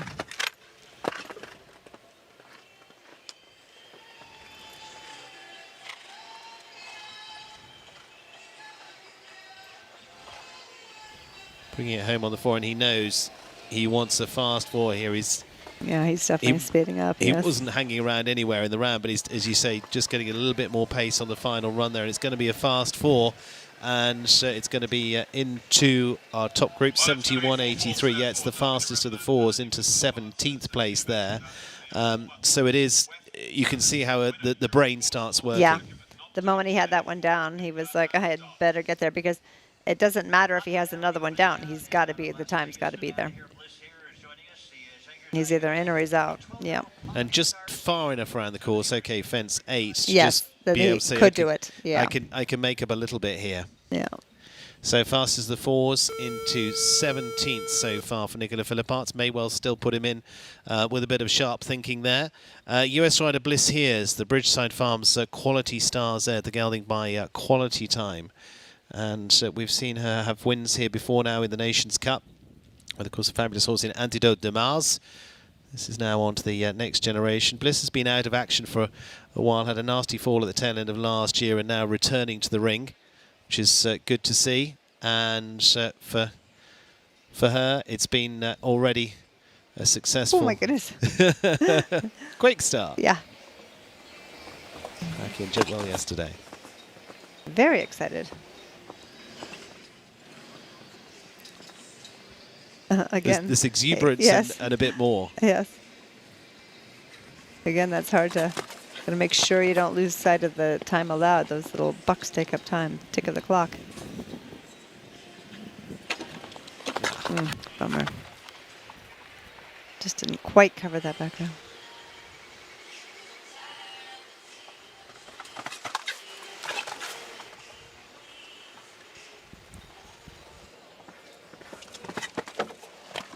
You know, it also makes a big difference when you're not in the ring every week.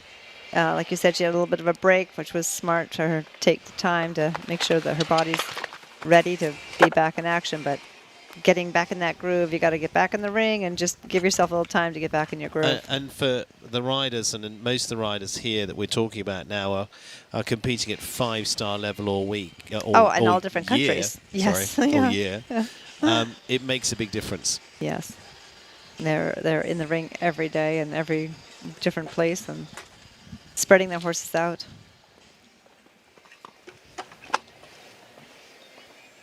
So going to be a little bit of time to add in there as well, and it's going to be 16 jumping and 1 for time, total of 17 for Bliss Hears this time with Quality Star Z. But as I say, makes a return to action. Just a touch over the timeline. Again, no real big errors in there, Kim. No. Clipped, came a little down on that oxer and then had a few front rails, which front rails don't normally make any confidence issues for a horse or rider. She just needs to get back in the groove, that's all. Yeah.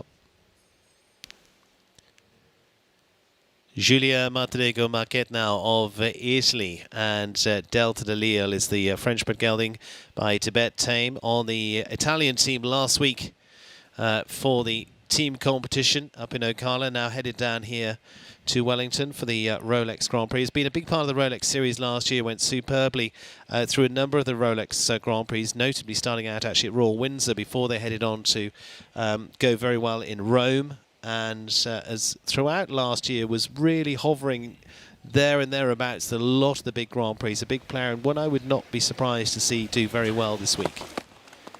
Yeah, it's funny when you watch them knocking at the door and then you're there for their breakout moment.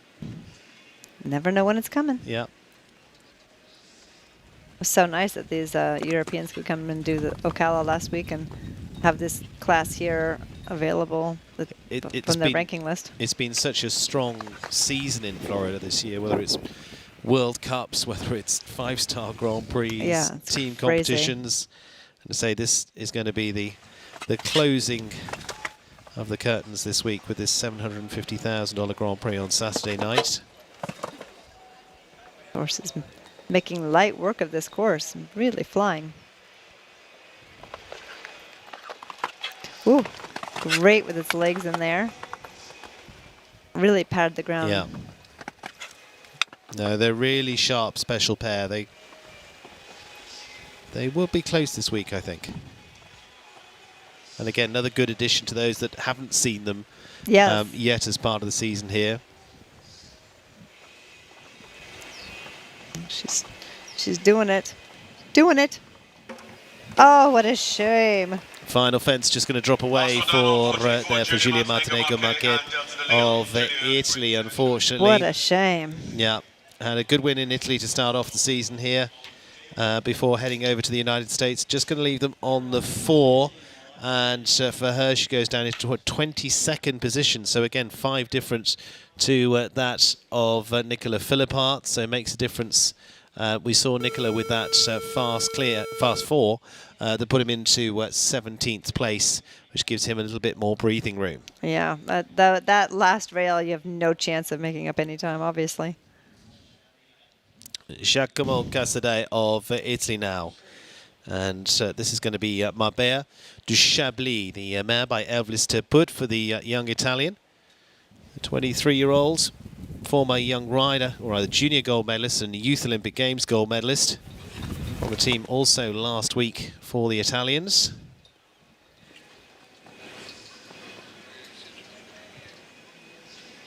This pair, I watched them last week. It's a little bit of a nonchalant way of going. Yeah. You know, it's not a lot of big power, big action.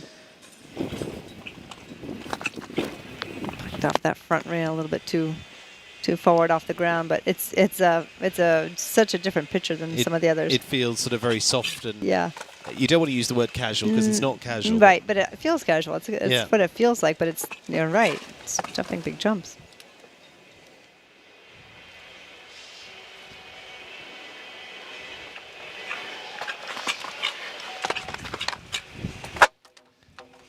Cuts down onto the back of the triple.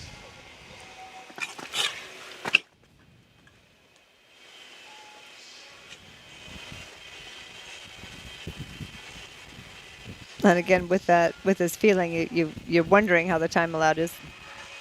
But I think it's okay. But it's such a different tone.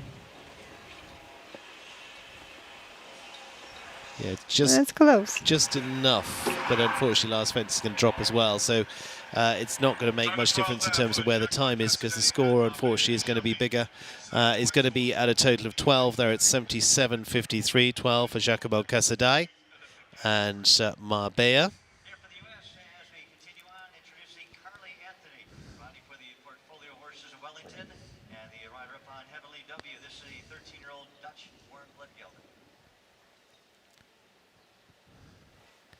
So for the clears, we just had that one so far into our second half with Christian Kukuk.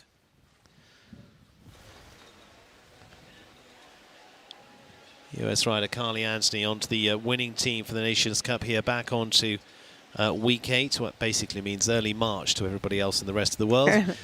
For the US team with Heavenly W, the 13-year-old gelding by Carvaro FC for the portfolio horses. Super performance there for Team USA.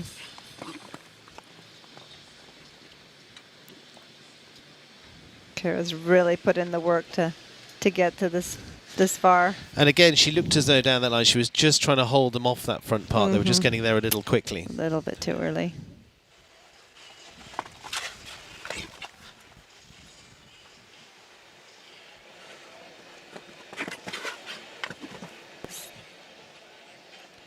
This is such a nice combination.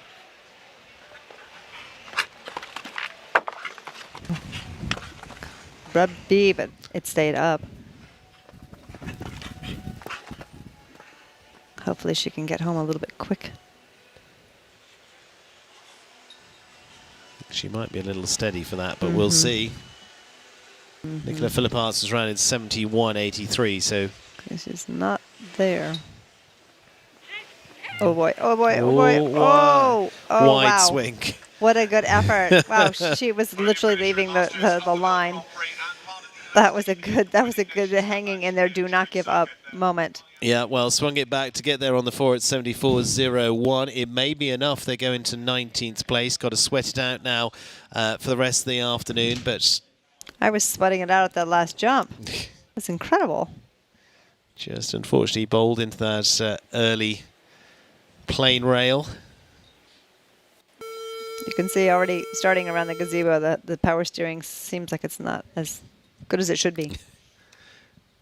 Elena Haas now of the USA. This is her good partnership with Claude now for the 21-year-old. Again, has been getting some really good mileage this year on this 13-year-old ride. And she had a really good time in 2 years they've been together now, but she had a really good set of results out of Spruce Meadows last summer to really set her up to produce some solid rounds as part of even up into the 5 stars this year as well. Yeah, she's really put in her time in the young rider and youth championships, things like that. She's gone through all the steps and has now made it up to this level and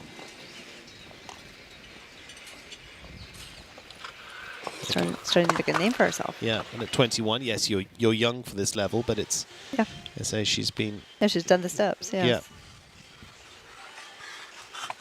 Great group of horses. It's been really good to see so many young performers this season so far. In Wellington, we had 2 Grand Prix won by 2 people 24 years of age. Yes, it's amazing.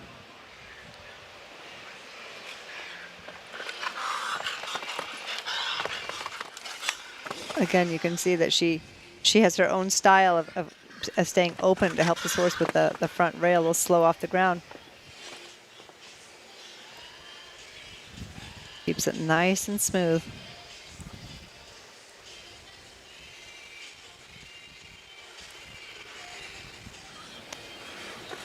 Whoa! Oh, I thought she was going to pull it off. That was too bad. Yeah, just got too close in the end. 78.36 is going to be 1 time as well. Total of 5 for Elena Haas and Claude. Oh, that was too bad. She really rode very well. Yeah. Just a little bit past just it. Just left them a bit, as you say, past. It's the best description there of the... Ideal spot to leave, yes. So Elena Haas, good round, but not quite enough this time. Now to Alex Matz and Ikigai for the 5-star partners. The Dutch bred standing by Elvis Terput for Alex, the 28-year-old, who has already had a really good run here, won the big class here last Saturday night. He and this partnership winning the World Cup qualifier in Toronto. Not too sure about the first. Wow. There we go. That's wow. I'm not sure what I guess he must have really taken a look at the water, which is, again, new today in the ring. Whatever they looked at. Anyway. He made it.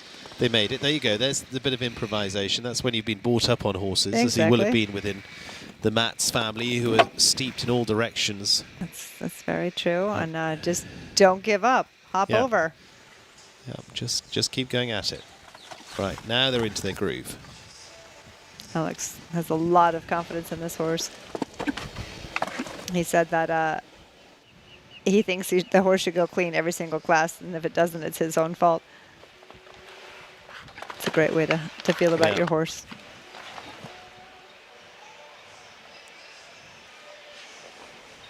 And it is a very special horse.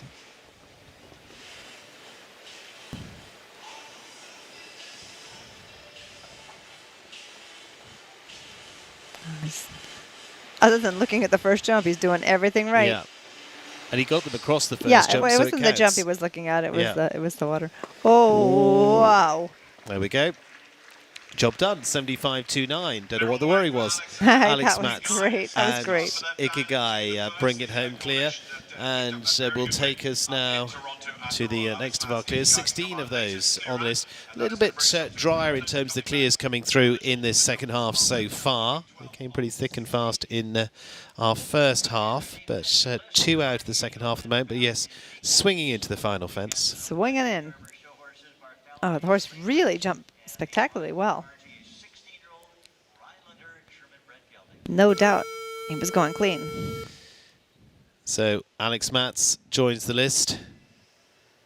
Looking to join the list, which she's been on so many times before, is Margie Goldstein-Engel of the US.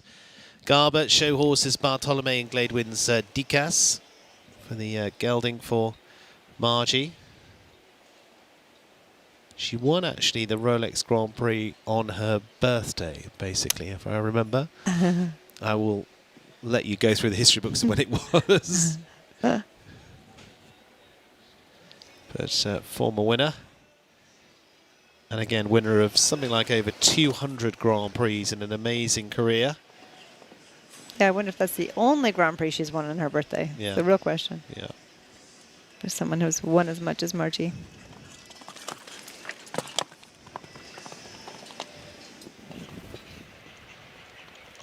This is just the sweetest horse.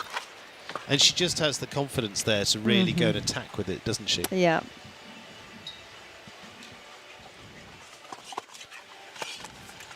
Long-time partner, but great talent, but just such a sweet, great character horse.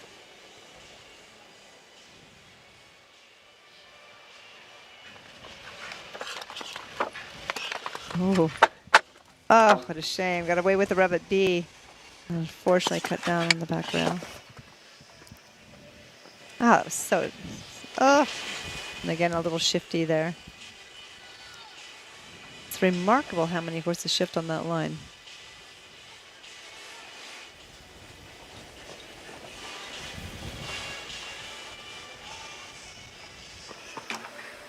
Last fence is going to drop as well. It is a total of 12 this time for the 2018 winner of the Rolex Grand Prix, Margie Goldstein-Engel and Dicas.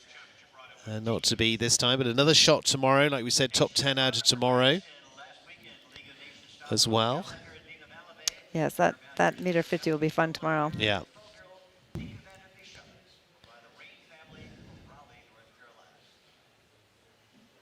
Yeah, the rideability at the last jump is very, very important. And just to give you a little rundown, 30th place at the moment, because it's top 30 out of this class, is Lily Keenan on 6, which was 4 jumping 2 time with faster at the moment. So starting to get closer and closer to where the 4 falters will start dropping out of that group as well. Nina Malavé now of France, and the Rain family's Nika van der Bisschop. The mare by Emerald. Nina, who's had just the most fantastic season so far, went brilliantly in the Grand Prix just last week in Ocala. She's gone superbly in the Grand Prix for podium finishes too here in Wellington, Florida as well. 3 good wins in the World Cup show at Ocala as well, back into the middle of February. I feel like she had a great year last year too. Yeah, no, even better this. Yeah, such a talented rider. And still so young. She has a way with the horses. They just do their best for her. Yeah. Yes, it's been very well mounted by the Rain family as well, and it's proving a very good partnership.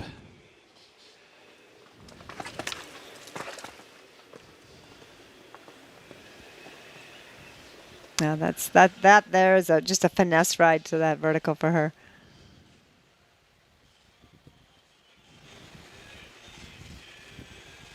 And you know she's not old. That wasn't experience. That's just natural, knowing what to do at the right moment. Oh, that last jump is a killer. Just pushes into the final fence there, and so it is going to be 4 for Nina Malavé and Nika van der Bisschop, and so that puts them in 27th position at the moment for Nina.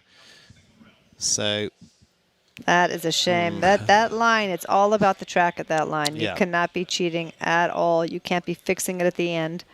You have to ride that line absolutely on the track you want. So she has to wait and see. I think it's unlikely. I think she's going to be another one battling it out in the meter 50. Tomorrow in the meter 50. It's going to be a very strong meter 50.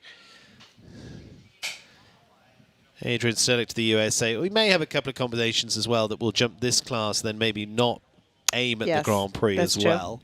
Not going to be many of them, I don't think, but bearing in mind there's 59 in this, we take 40 to the Grand Prix. So let's call it 15, 16 that are going to be disappointed at the end of the week. Yes. And hopefully not, is Adrian Sterlich. Past World Championship gold medalist, again, been building a new string now, and this is one of them that's gone solidly through this type of class and the supporting classes in the 5 stars this year. Just been building up with Los Angeles de la Sens by Los Angeles. It's an 11-year-old for Adrian.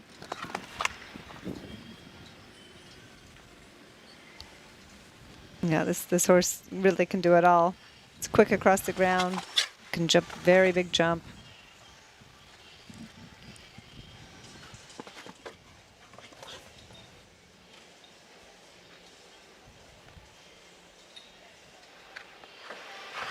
One of those horses you feel like it's just dying to get to the jump. Ugh. Front rail of C. The triple actually had rails all through it. It's had, we've had A, B, and C. And again on that Bainbridge. And I thought that would drop more actually. That little skinny Bainbridge, there. yes, I did too. Especially for how much they're actually shifting down that line. Again, I think it's just the right size. If it were 2 holes bigger, it'd probably be a different story at that Bainbridge also. Going to leave them on 8 at 76.12. It's 2 down for Adrian Sterlich and Los Angeles de la Sens for the US rider. So it's still holding at the 16 clears at the moment, going into that jump off to come. Here through the last part of the triple and just... Little close, jumped the B element so well, kind of up against C as it took off.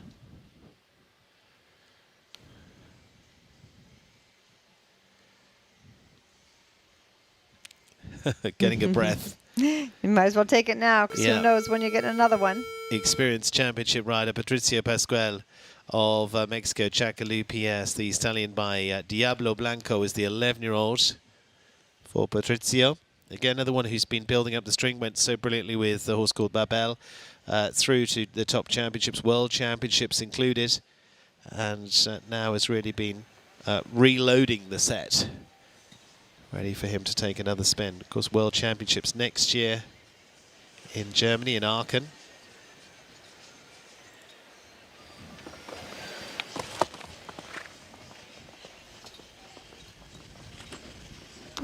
You could see, he just did not slow down as he took off there. A little too forward at the takeoff. Now he's really jumping up.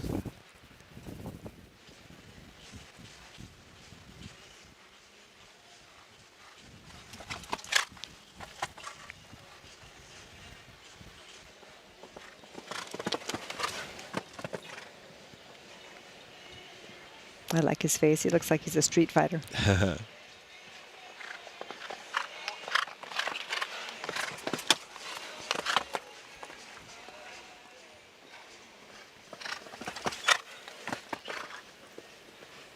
Boy, that was really too bad so early, because it's really jumping a great round. Really calmed into the round, haven't they? Yeah, just the right amount of respect, and the pace is great.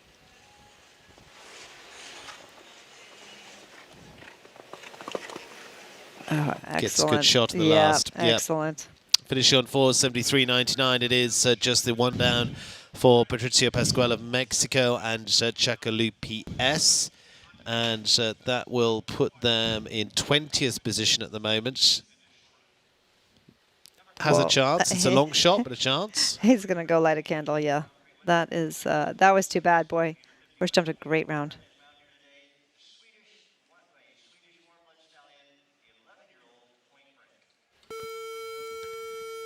Hands on hips, deep breath.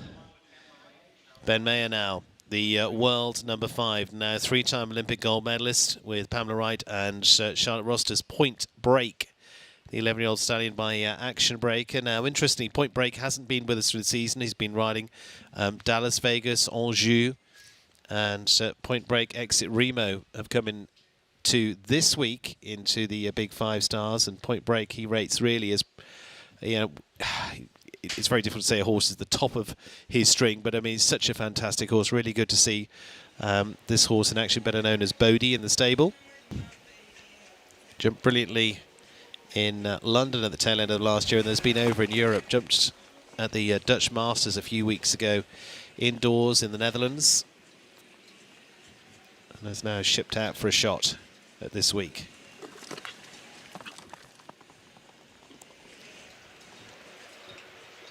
Ben very high up again with the attention to the detail.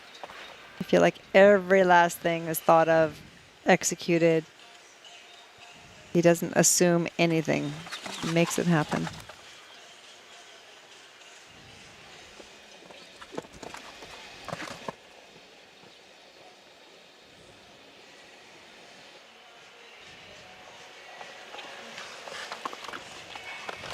Let's see how we really balanced to give that horse room at A.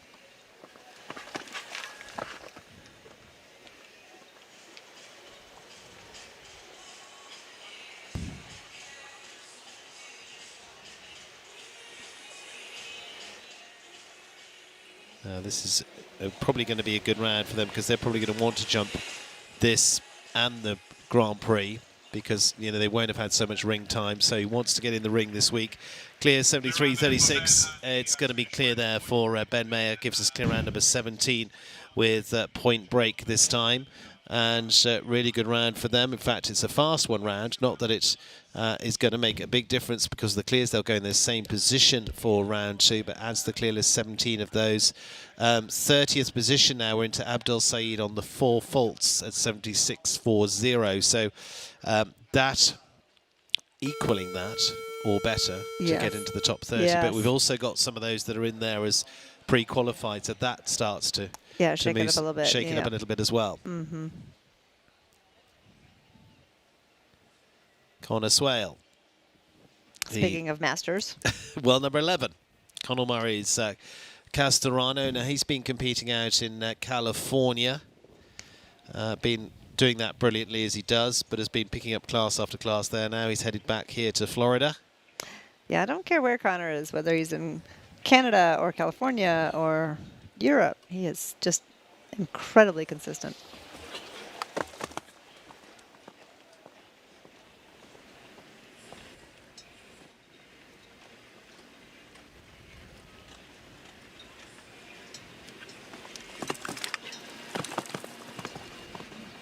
Wow, looks like that line is like a gymnastic for him, the way he's so exactly in the middle. Canter gallop is perfect.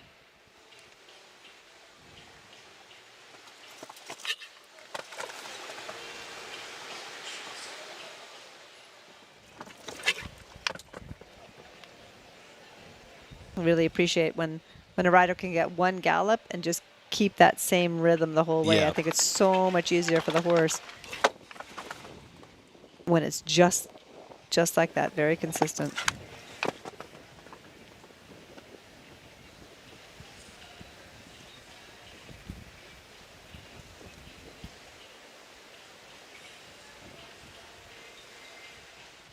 Again, you can see him setting up a little bit for this last night, and he's not taking it for granted. Oh, and he shouldn't. He shouldn't. What a shame. He really took time to be exactly where he wanted there. What a shame. 4 it is, 77.40 for Conor Swale and Castorano, and agonizingly, that's 31st. Yeah, so 31. slow because it was right at the end. Yeah, so it is 1 down, 4 there for Conor Swale. Castorano outside the qualifying. And like I say, top 30 to go through, but I see the likes of Henrik von Eckermann, who's pre-qualified, so he would be automatically in, which means your 30th would move out without getting too bogged down in the bureaucracy of how it works. But exactly.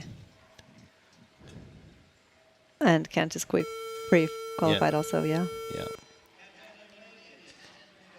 And to Ashley Bond, former winner of the Rolex Grand Prix. That was out on the grass, actually. And that was the year with Caroline of Bullmore. Now with the 9-year-old Nightwish here, now as we said in the lead up to this, I would expect her to maybe to go to Donatello in the Grand Prix should she qualify. This is a little quick in the early stages. Yeah. They're just getting a fraction ahead of their own movement, aren't they? Well, this horse has his own style, and Ashley is absolutely fine riding whatever style the horse has. That's how she rides.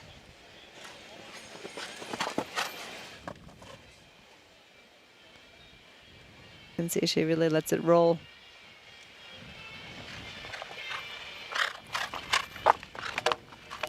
Just pulls that one off. Yeah, rolled right into that one, unfortunately. You can see she has a head stall on the horse on the bridle that's cut out. Must be a horse that's very sensitive at the pull. There's so many things you can do when you realize your horse is overly sensitive. You don't want it to have a headache.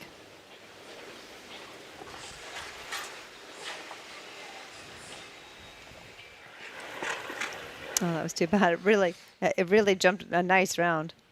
Just on 4 is 74-44 for Ashley Bond in the end, with Nightwish for the rider for Israel. And so puts her in 24th position at the moment. 30th now Nina Malavey and Nika van der Bishop on the 4-fault 76-29. Connor Swale below the qualifying line, as is Lily Keenan, Yannicka Sprunger, Keen O'Connor. One or two of the names that you would be looking forward to being in the qualifying. Pier Giorgio Bucci, the Iron Horse Farms Hantano, winner of the Madrid World Cup last November. He experienced the Italian, a European medalist. And again has headed out here to the United States, also has competed over in California.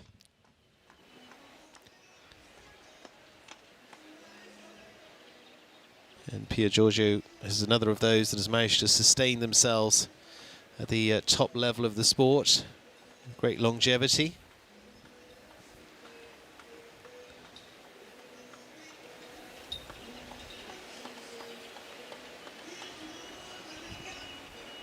Yeah, it's all about, you know, always be looking for the next horse, the next group. You really have to always be trying to get a feeder program going for yourself.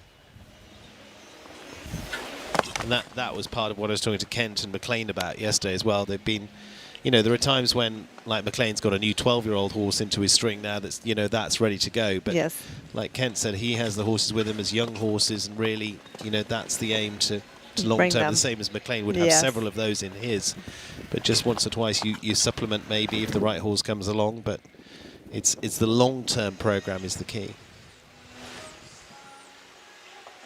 Yes, and they've both had times when they only had one or two horses at the top. So it's with how many classes are around the world, you need such depth to your string so that you can be in 3 places at once.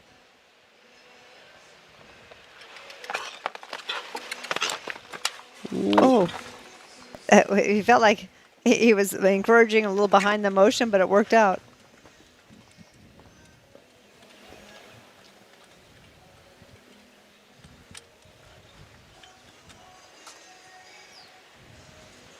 Still on clear so far for Pier Giorgio Bucci. Oh, I feel like it's looking good. Nice.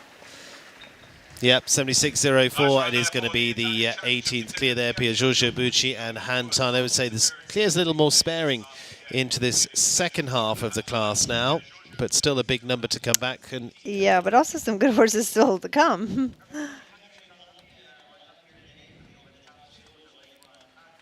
There are plenty of great riders still to come. A few of those that are electing not to jump off. I think 4 of those I've heard so far. I'll leave those in as we go towards that jump off stage as well, though. Yet. Yeah, it's going to be a foot race, so. Yeah.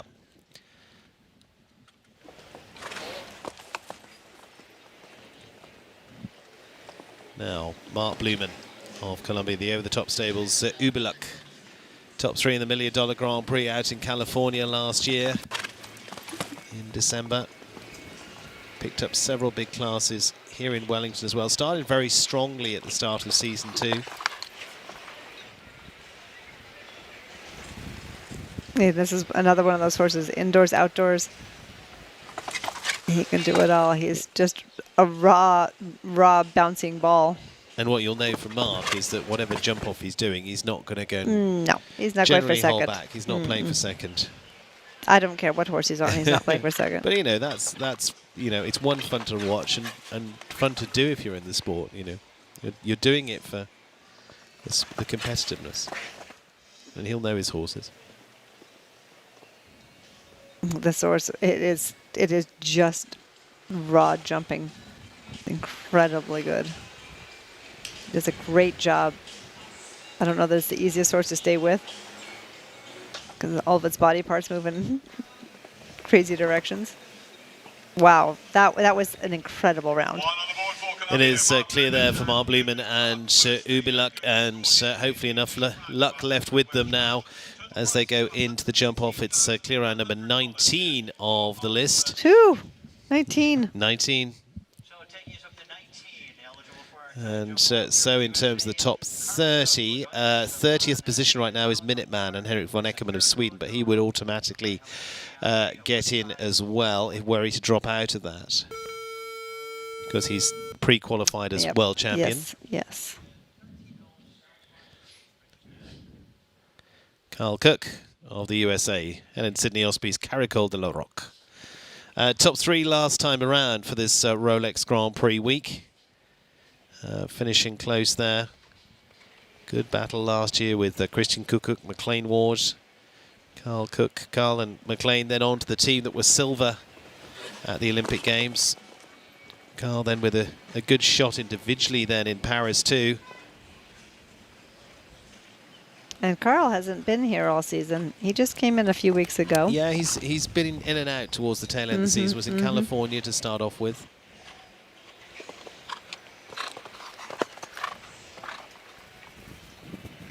But with a horse like this, it's so experienced. He doesn't need to go in the ring to get her used to anything. He can pick the classes he really wants to highlight for her.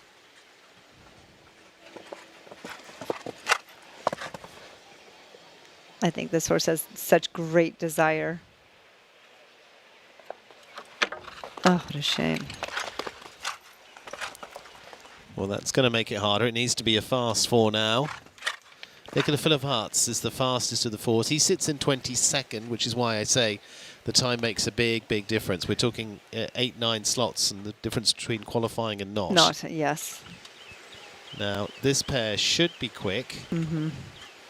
He needs to leave the last up, though. He's going to be possibly the quickest of the 4s there for Carl Cook and Caracol de la Roque.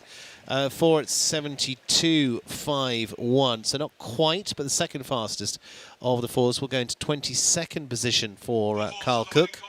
So again, as you say, plays into their natural fast ability. Yes, that's just because that's how she rolls. Yeah, I mean she's a fantastic ride. She's gone so brilliantly. Was with Julien Appel of France originally, who was a fast rider too. The two have all paired up together. Yes. It's been a good match. She's just a wonderful athlete.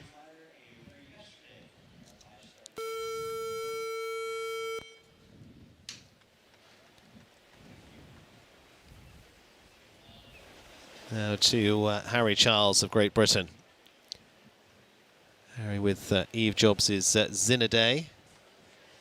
Now this has been an interesting partnership this year, one that has been bringing the ride on for Eve, been a new horse for them. Actually was with, so those that followed through was the horse with Philip Weishaupt that went so brilliantly, including silver at the European Championships.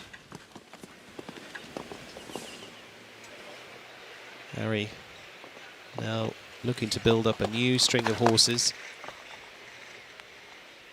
Oh, this is such a cool horse. Yeah. I don't think it was the easiest of horses, but it's such a great talent. Now, sharp, athletic, exciting. Yes, yeah. Now it just looks like everything. Fantastic ride. Harry, as I say, just really now building up. Was second with Sherlock just a couple of weeks ago in the 5-star Grand Prix there.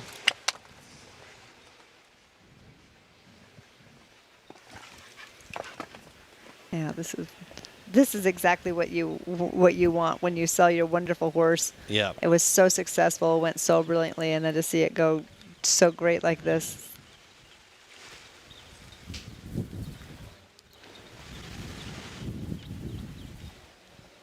Yeah, that was so well ridden.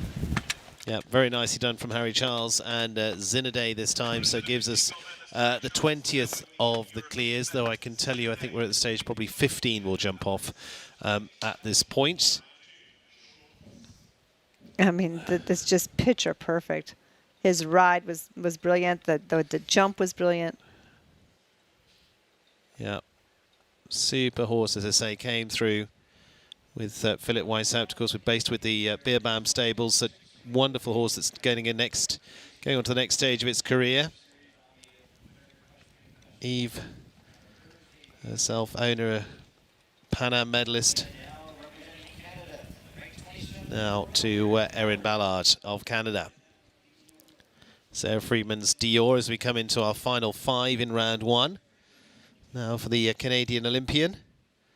Probably one of the busiest on the showgrounds here. I would venture to say that nobody's won more classes at WEF this year than Erin. Yeah. When we're looking all the rings around. All the rings. She's just a brilliant rider, but boy, you go to the meter 40 ring, and she is often 1, 2, and 3. She's just and we should incredible. point out to people that have not been here before, although you're seeing this arena, there are 12 to 15 arenas here going with competition all the time. Mm-hmm. Yeah. I think at its max, it's something like 17 rings could be going, but. Yeah, they like to say there's only 12, but for sure there's 13 because 1 doesn't have a number on it. It's a 13 ring service, but Erin, and every one of them can win. Yeah.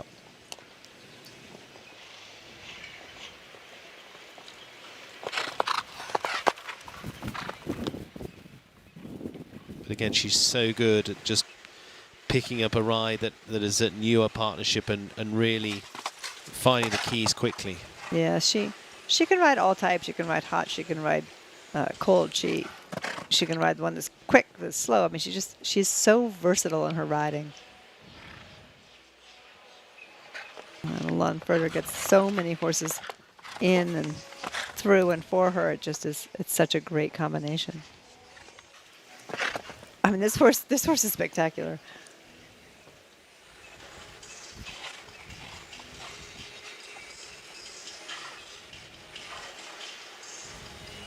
And you can see that she's a little bit, it's a little bit slow and high through the air, but the track has just been perfect. She better carry on for the time allowed, but ooh, close. A little bit close, but should be okay. Yep, 77.07, time allowed of 78 seconds. So we'll notch up the 21st clear of the list for Erin Ballard and Dior for the Canadian. Yeah, I mean, it was not for her lack of track. It was because the horse is just so high through the air that definitely takes up a little more time. It's a problem, but a problem that you're prepared to work with. If you got to pick one. It's better than the opposite. Yeah, I mean, it's so much airtime over every jump. They all matched. Again, such great balance on her part.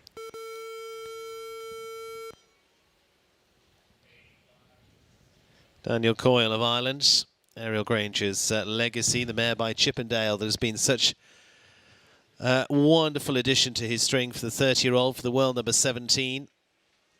Olympic Games, World Championships, European Championships. They came through the step ladder of championships in all the right order. And have won Grand Prix around the world, including Rotterdam. 7 years now as a partnership. That's how it really works together. And that's a real longevity, and hats off to keeping a horse going this well that long. Based up in Ocala in Florida these days. Finished well in the Live Oak International up there just a few weeks ago. Second in the Grand Prix to his cousin Christian. Top 3 in the World Cup as well.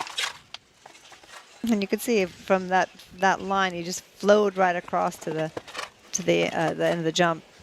Next jump. He didn't waste any time. He just let the horse flow along, taking care of that time allowed so easily.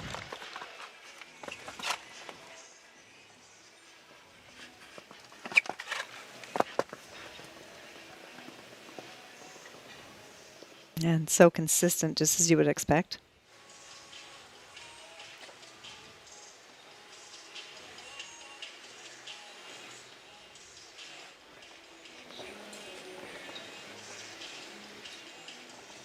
Legacy jumping on the Nations Cup here a few weeks ago, having a little bit of a breather, and now comes back strongly with the clear there.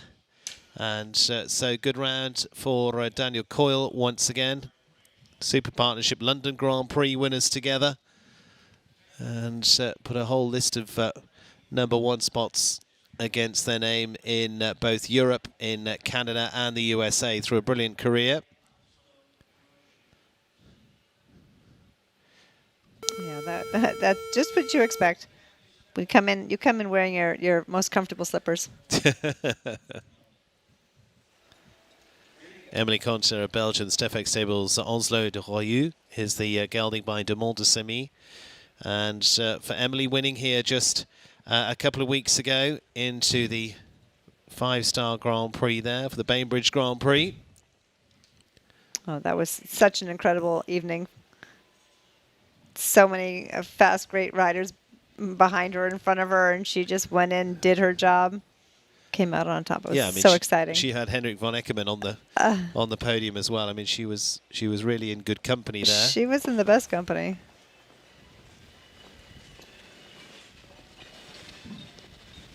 Now for the 24-year-old.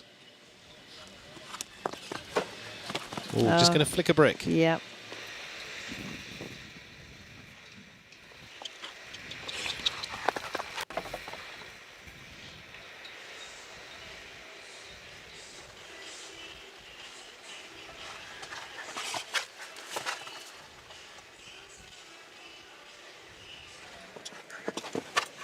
Oh, she's riding with such confidence.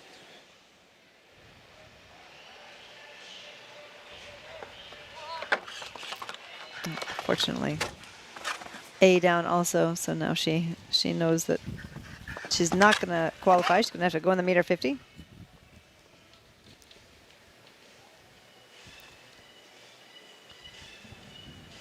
But she's had a big few weeks now. Yeah.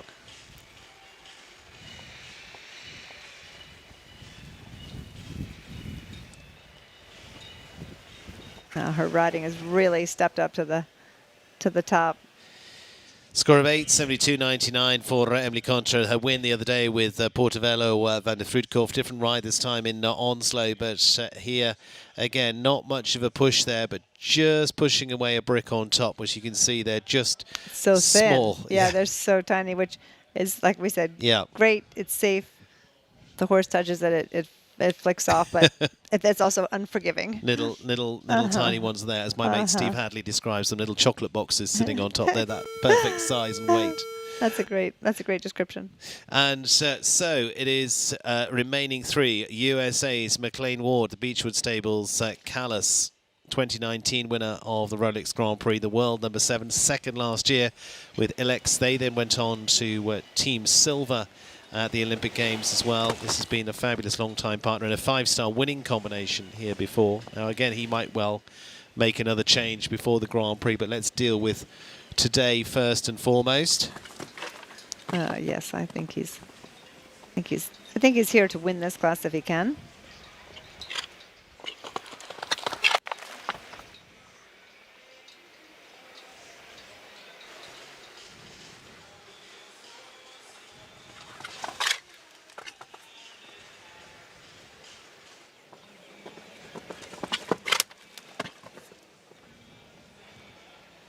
As usual, so nice to have a horse that you can just call on whenever you need it. Indoors, outdoors, grass, sand. This is really the horse for McLean that always steps up. Fills in all the slots.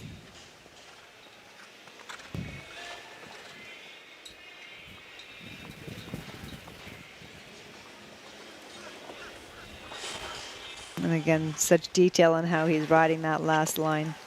Make sure that that track is exactly correct. McLean with the clear, 23rd of the list, and I think we'll probably be going for it with this class, as I say. He's probably going to horse a change later, Yes. yeah.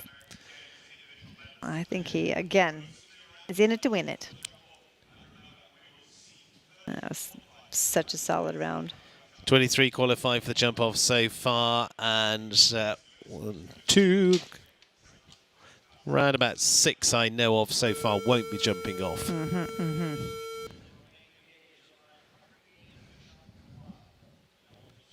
Like we said, that the WEF is the hardest class to build for. Yes. The quality that we have right now. Romain Duguay is another who's made the trip down after the League of Nations here to jump the Grand Prix this week. Hunger Games du Champ du Bois for the rider for Switzerland. The gelding by Elvis Terput has been a brilliant performer for the Swiss. Twice European medalist. He's been second at the World Cup finals before now. In fact, when they were here in the United States behind McLean Ward. And 2016 Rio Olympian.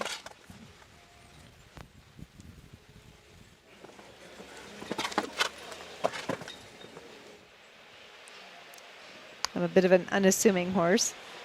Not flashy, but just getting the job done. Yeah.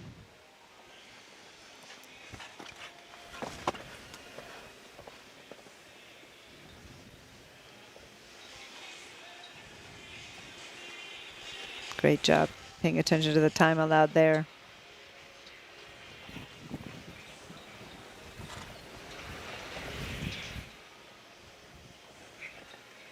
So well ridden. Very nicely done, and 74.65 is the time, and 24th of the clears, Romain Duguay, and Hunger Games du Champ du Bois will be in the shake-up as well. So long list of clears. Looking down the qualifying combinations, I'm actually going to go to 29th because Henrik von Eckermann is pre-qualified. 29th right now is Patricio Pascal on 4 faults at 73.99. So those just dropping out of qualifying now include Ashley Bond, Niall Nassar, Max Watchman, Julia Martinego Marquet for Italy, Connor Swale. Some quite good names there in the list that are outside the qualifying. Well, it's tough here with the who's who. Yeah. Daniel Blumen. And Daniel has certainly been on the who's who list, and we know exactly who he is because he's been a winner here before now as well into the Rolex Series event here, new Rolex Series that was created last year, but the Rolex Grand Prix here. And he has produced some brilliant 5-star wins here too with L'Adriano. Finished top few here last year too. And with Gemma W, who's seen him to go to the likes of World Cup wins. One in Toronto. Just giving a little signal to whatever was want to make sure something on course. Make sure that rail was right in the cups. You don't need anything hanging on the edge.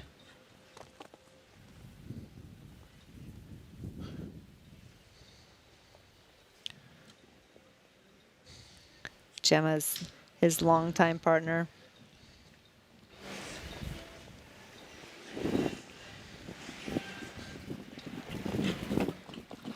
Oh, what a shame. See how quick he can be now. Yeah, it needs to be sort of in the low 73.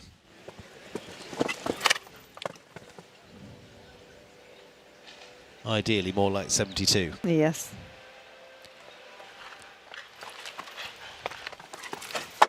Oh, just a little bit low. Oh, that's a shame. That's the end of that.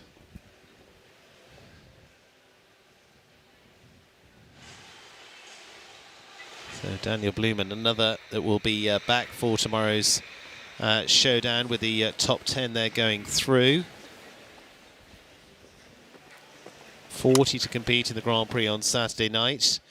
59 starting today, and it is 8 faults there for Daniel Blumen and Gemma W. So 24 produced the perfect score in round 1. Big number there, but it is a high-class field here this week and a lot to sift through. But Daniel Blumen with an early rail here, Kim, but it was the one later on that really puts a seal on it. Yeah, sealed the deal. That was too bad.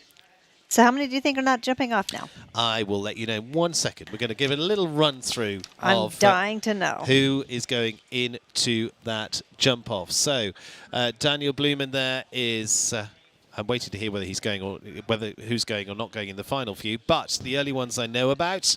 We're going to take a look at that overall list of those qualifying for the jump off. René Dittmer won't start things off. He was clear, but he's electing not to jump off. Neither is Mario Delorier. But first to go there will be Alex Volpe, Shane Sweenham, and Bertram Allen also electing to save the gunpowder yet for the week. So they are going to stay out of the jump off. Andre Thiemer is going, as far as we know. Aaron Vale goes in the jump off. Laura Kraut electing to sit to one side. Dara Kenny goes into our jump-off with Sophie Hinners, Richard Fogel, and then down to Kent Farrington with Tulena. Rodrigo Bosoa electing not to jump off of that list. Kathleen Driscoll, Christian Kukuk in there with the rides of Chapano Balubay. Alex Matz electing not to jump off.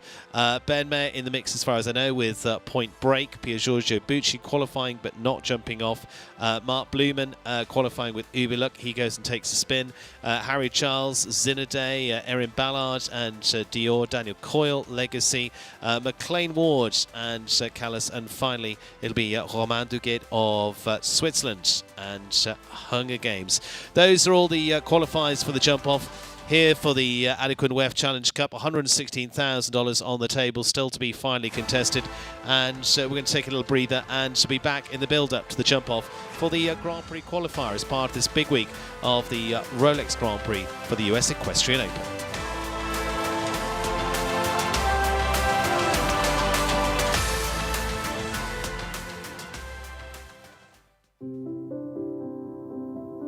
Giving back has been something that's always been incredibly important to me. Doesn't matter where you come from all over the world. We are all people.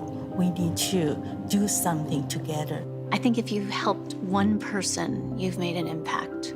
This younger generation is what inspires me. I think an extraordinary life to me would be to take chances, to take risks. You can't make yourself be iconic. It just, you are. When I look at a painting and my heart starts beating, that's impact. Or a piece of jewelry, definitely.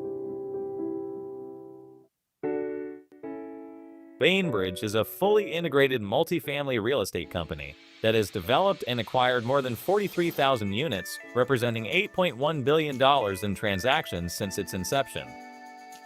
With over 650 associates nationally, Bainbridge engages in virtually every step of the real estate process, from development and construction to acquisition and disposition, asset management and third-party management of multifamily real estate. Bainbridge is the 20th largest multifamily developer and 19th largest multifamily builder in the United States. Our team of experienced and knowledgeable professionals are devoted to creating exceptional living experiences for all of our residents and building lasting and mutually beneficial relationships with our partners and clients. Bainbridge is headquartered in Wellington, Florida, with offices and apartment communities in Florida, North and South Carolina, Tennessee, Kentucky, Virginia, Maryland, and Texas. To learn more, visit www.thebainbridgecompanies.com.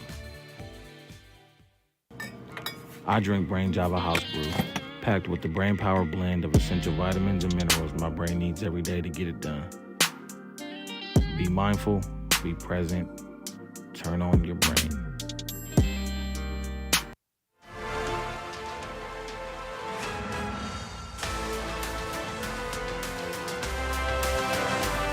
And welcome back and readying for the jump-off of this Adequan WEF Challenge Cup this afternoon. First to the qualifiers in the US Equestrian Open as well for jumping, and we've got a number qualified for the jump-off. Some electing to save their horses. We'll see what their plan is for the week. Ali is down with one of them.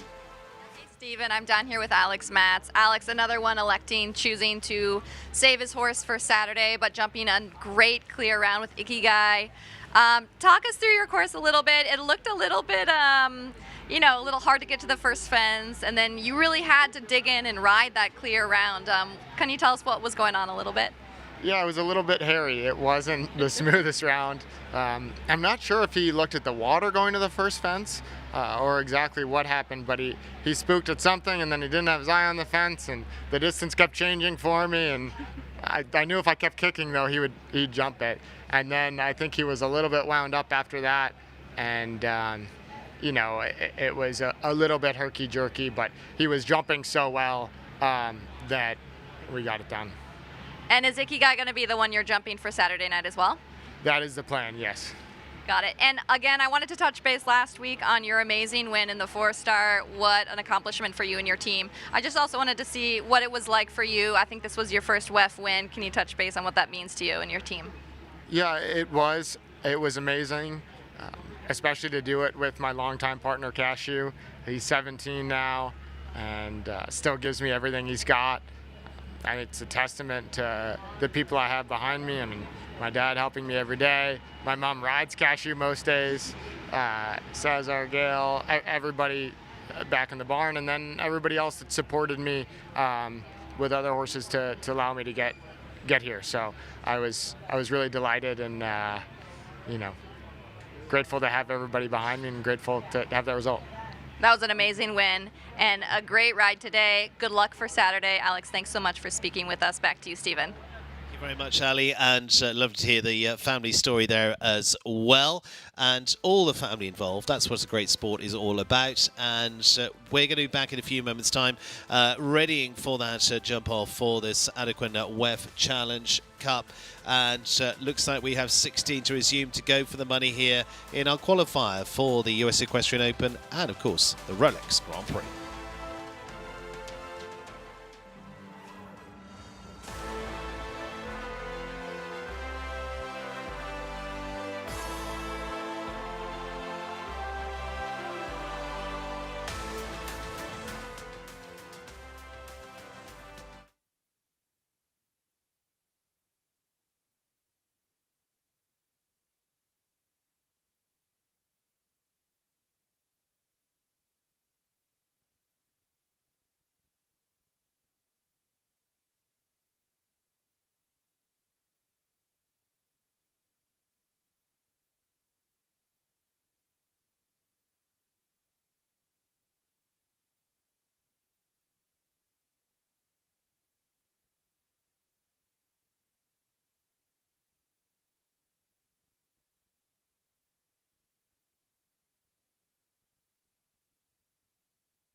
Well, welcome back. We're a few moments away from resuming into the Adequan WEF Challenge Cup qualifier, and it's the final week of competition and part of what is an amazing week in the Rolex series, the Rolex Grand Prix here in Wellington, and part of the series for the very first time, $116,100 Adequan WEF Challenge Cup. And we've completed our first round. Now the jump off remains.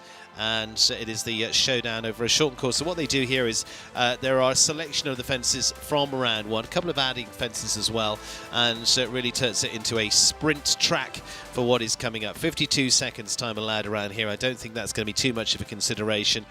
7 fences. Like I say, reduced course here, designed by Guillaume Georges, our course designer, the man who's designed the Rolex Grand Prix here for a number of years, and also was the course designer for the run for the Olympic Games in Rio. So let's take a look at the course for the jump-off and what he has set this time around. Plenty of areas to make up some speed here.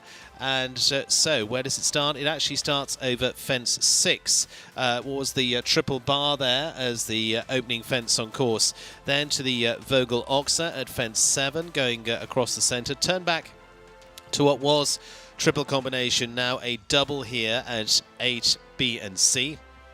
Down the arena to fence 9, what was the widest fence on the course at 170.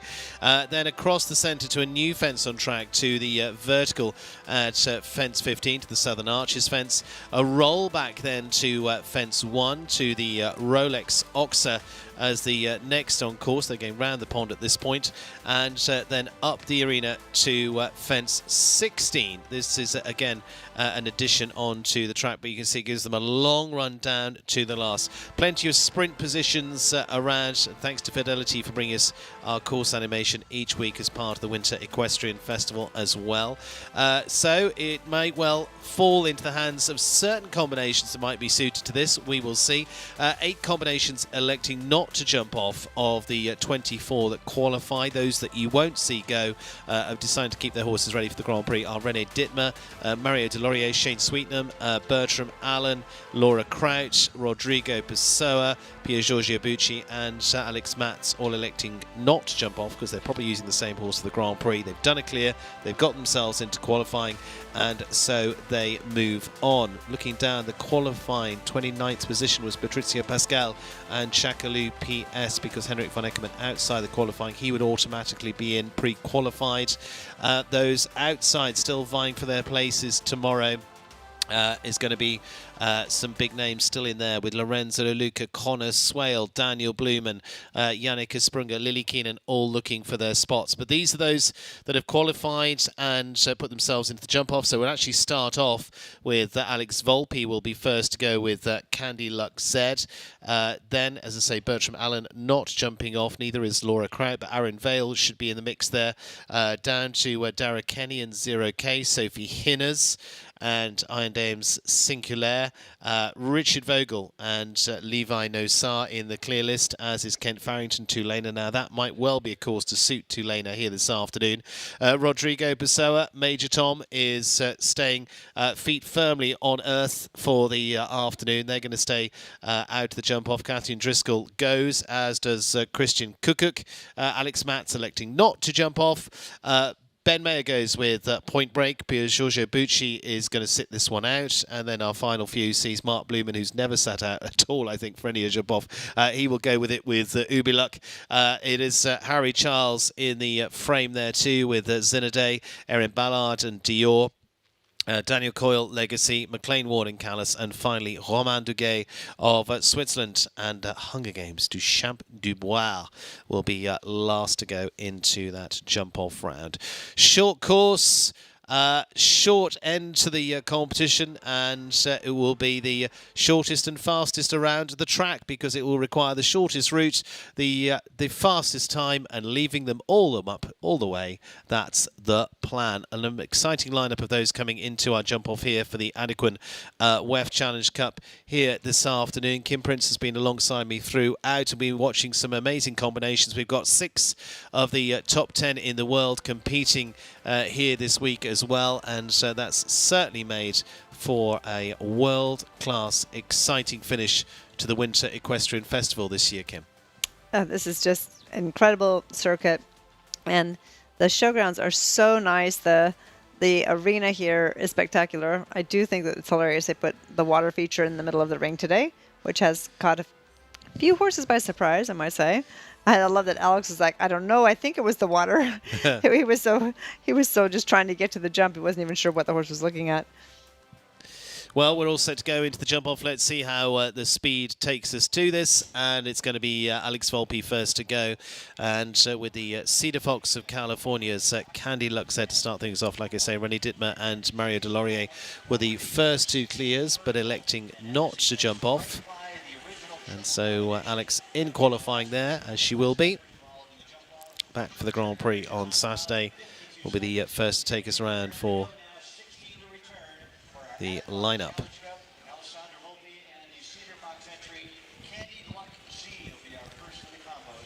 So it gets to be the trailblazer.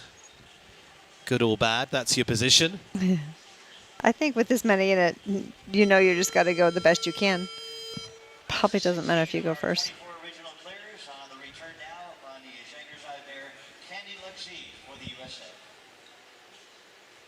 So short and course 6, 7, 8, B and C, 9, new fence 15, fence 1, the Rolex, then a long run up to a new fence 16 to complete. This is what it's going to look like. Starting on the angle over the triple bar. Line that was just straight taken from the first round. First part taken away. Sails through there. 9, and instead of going straight on to the skinny, they go across the arena now. That was a quick turn after. Yeah. Swing around the pond. Oh, she's getting it. Atta girl. Now, final fence coming up. Comes at a good pace down to the final. It's a good round to start us off with into the jump off. 41-1-2 for Alessandra Volpe and Candy Luxett. Kim, what did you think? Well, I think the door is definitely open. Yeah. But it was a nice solid round to start. And again, this class is going to be so fast. You never know if people are just going to have rails because they're trying to go crazy. But she did have some pretty quick turns. Rode up to that Rolex beautifully. Tight to it. And then the other turn that was really good was after the combination. Then the Blue Oxford, she turned really short after that. So, no, she did her part. Yep, she certainly did. Good, efficient round from Alessandra Volpe and Candy Luxett. On to now Andre Thiemer of Germany, the past European champion. Winning that in the beautiful grounds of Riesenbeck. And this is Cordani PS. Last year's Aachen Grand Prix winning rider.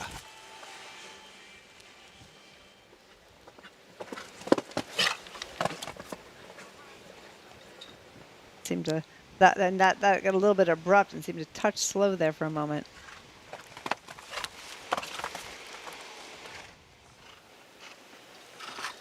This is where Alex was so quick turning. Yeah. Yeah, he's just going a little bit more carefully.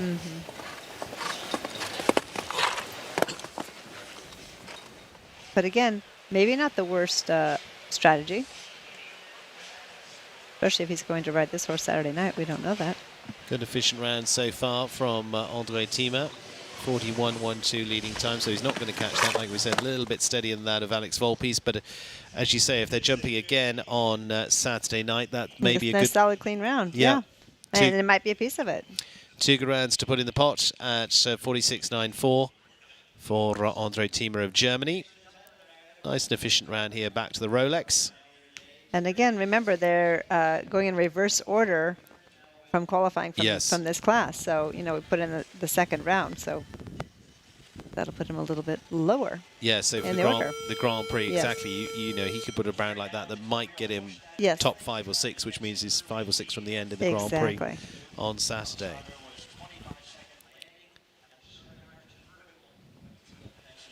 Now to Aaron Vale. Hot off the win for Team USA last week in Ocala. Carissimo Group's Carissimo 25. And again, there's different types of horses, isn't it, Kim? Some are better for a number of runs during the week. Yes, yes. And Aaron's such a fast rider. Like we said, this isn't maybe the fastest horse, but he's one of the fastest riders.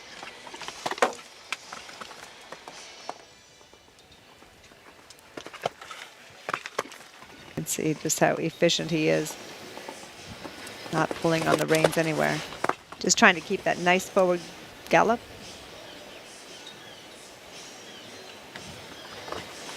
Tidy here. Time to beat is 41.12. Looks pretty quick. It should be ahead. And it is going to be ahead at 40.04 there for Aaron Vale and Carissimo 25. Takes the second off that of Alessandro Volpi and Candy Luck. And that was a great round. If he's probably riding this horse on Saturday night. That was a great forward round, very in control. Horse jumped beautifully. And that's the whole strategy. And that's the whole point. You didn't get too shaken up that you're then going where you know you don't want to be out of rhythm for Saturday. Exactly. Now that looked fantastic.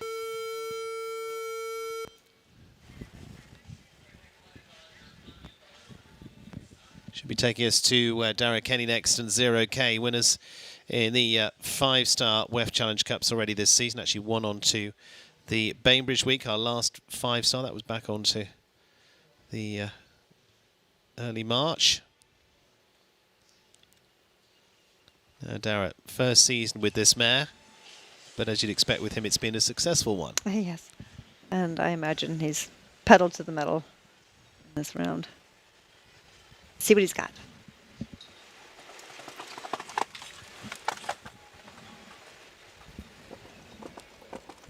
So he did one less.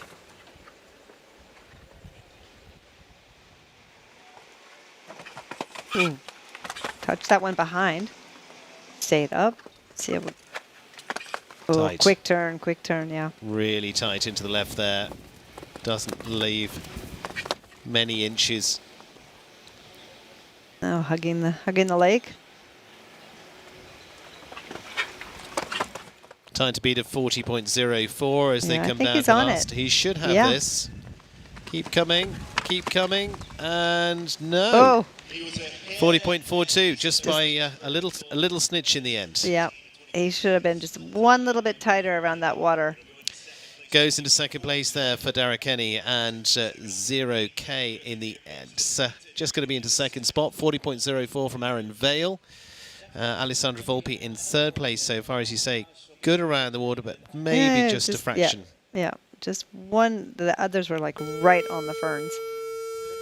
They got away from the jump, but then it got slow as he got to the last.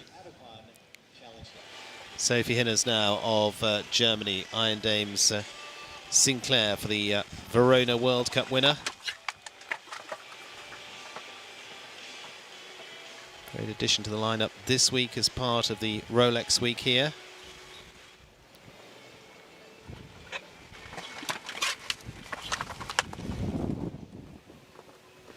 Yeah, it's hard to say where you can make up time here because it's a little bit stuck on where you are. And I say that, McLean still to come. Kent still got to go. Yeah, so this again a little bit wide around the water there. Yeah, a little bit of a swing to that. Yeah. But boy, this horse is so dang cute. But they're cruising to the last. They're not going to be far away, but the pole's going to go with them. 40.63. Sophie Hinners giving it a good shot there with Iron Dames. Sinclair will go into 5th place with the fence dropped. 40.63. Leading time is 40.04. So she was in the ballpark. Yeah, she sure was. That horse is so cute. Just a little bit too much foot speed at the Adequan. Now partner Richard Vogel of Germany and Levi Nussar for the world number 9.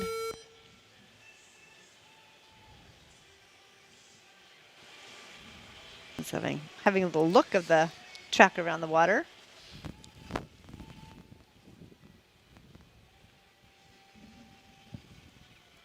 Richie has a way of, no matter how fast he's going, it always looks so calm. Yes. Adjusting his watch before he I love that, just sort of relaxed. Making the Rolex, getting the Rolex to slide down on his wrist a bit. Very cash. He is a Rolex testimonial.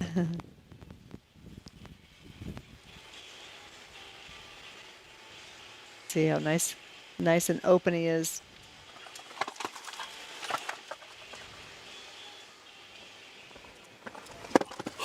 And he had a little bend in that so he could keep the speed up.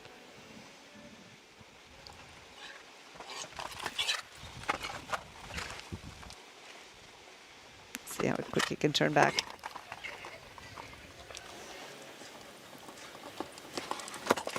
Funny, that jump just comes up a little bit slow for everybody. It's a little bit set where it is. Ooh, that's good. That's good. Don't go too far. Tidy. Oh. Just couldn't get across it. No.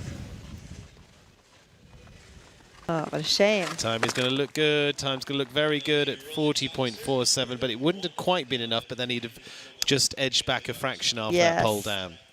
Yes, I think he did take the foot off the gas a touch. Look at the turn back here, Kim. Yeah, as he was already thinking a little bit left, and I think just giving up that, holding him straight on the right made the difference. It's such a lesson to watch Richie ride fast. It's like McLean. It's like they're going fast, but they're thinking slowly. Well, now to a man who's able to go fast and think fast. Yes, here we go. Here we go. Ken Farrington and Tulane. We know you have the speed. If you ever saw the rounds of them, I think it was in Geneva. They were just lightning. But for the world number 2 now, can he show them a different route? Can he blaze a different trail? 40.04 to beat so far, set by fellow American Aaron Vale. I think that this one could be a little faster through the air. I could see this being faster.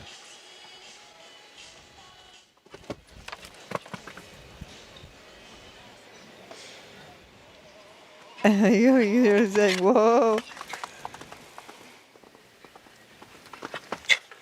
Oh, come on. Okay, that feels faster. Oh my goodness. Ooh. Oh, what a good girl. Good chase around the pond. Now Get this one a little right. wide.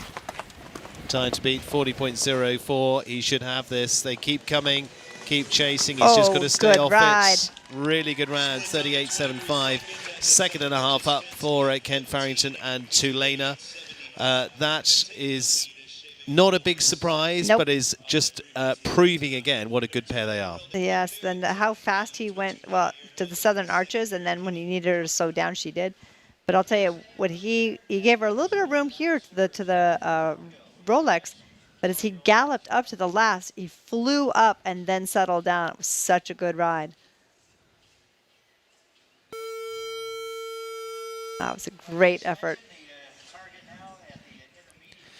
So Ken Farrington into the lead, 38.75. Aaron Vale second. Dara Kelly in third in this $116,000 Adequan WEF Challenge Cup. Kathleen Driscoll now to try and follow that. Oh, Kat will be fast.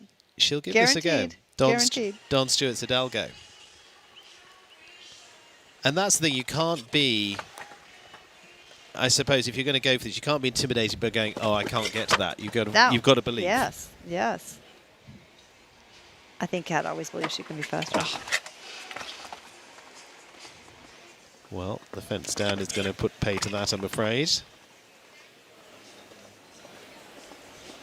But that's the trouble. You just start to try and get quick anywhere and it'll just catch you. Yes, but if you don't try, then you're not going to win. Good ride there. Came right up to it.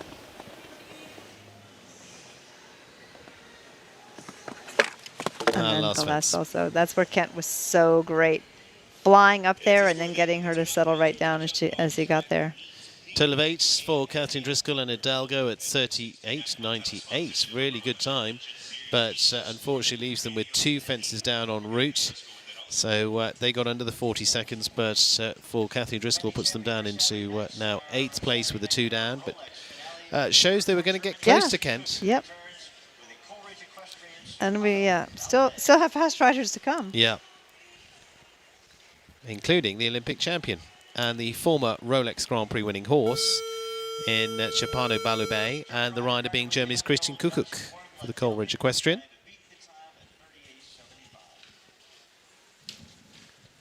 They have the tools of the trade. They do indeed. Can they do it? Do they want to do it? How are they going to play this?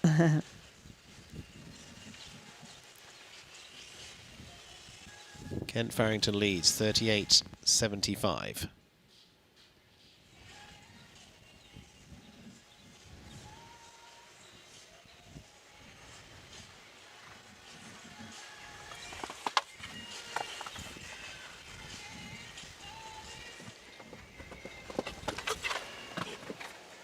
Yeah, I think he's just going Yeah. touch conservative, looking for that clean round. Hence my expression, do you want to do it? Doesn't mean do you want to win. What's your game plan for Yes. today? Yes.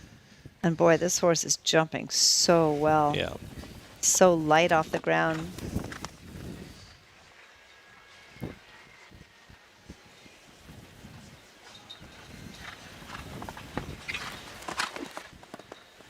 Coming home nicely for Christian Kukuk. Just going to be a little adrift on time, but it's going to be a nice round under their belt. 45.68. Double clear there for Christian. And Japano Balabé going into top 5. That horse jumped so incredibly well. This combination was fantastic. Picture perfect. And you love to see that. 7 that remain now for the Adequan Challenge Cup tiebreaker. And here for Great Britain, you have Ben Mayer, 5th ranked rider in the world, on the now Swedish warm-blood. Again, it makes everything look so so easy. And we know it's not. Ben Mayer. Panel ride Charlotte Roster's point break for the world number 5.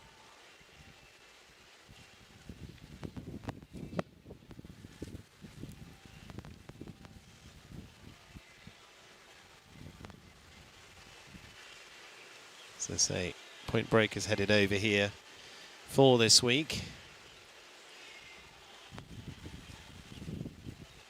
Now Ben looks as though he's winding up. Going to wind up. They're going to get match ready. Yeah, he's winding up. He says, "Okay, go." Again, a like little the blue touch paper. A little curve so that the foot speed could stay up.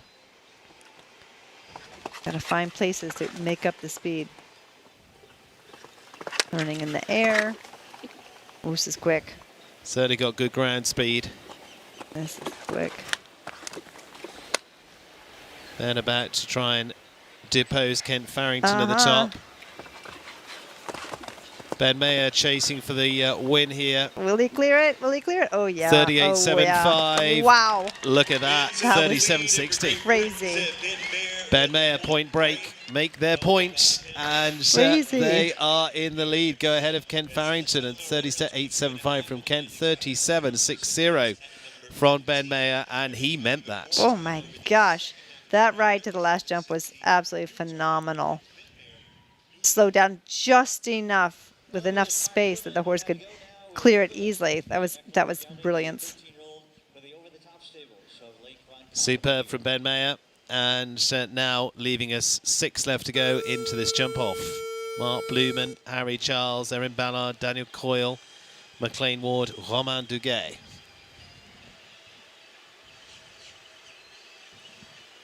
Mark Blumen first. For sure, Marky's going. I wasn't even going to suggest he wasn't. Oh, lordy. Oh.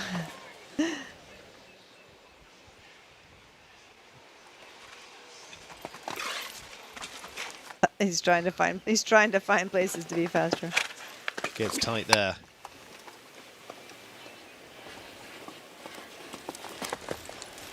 Again, this horse takes a little bit of time to jump the jump, slows down and jumps around the jump, which is, a bad problem to have. Not really, but it's a little bit slower through the air always.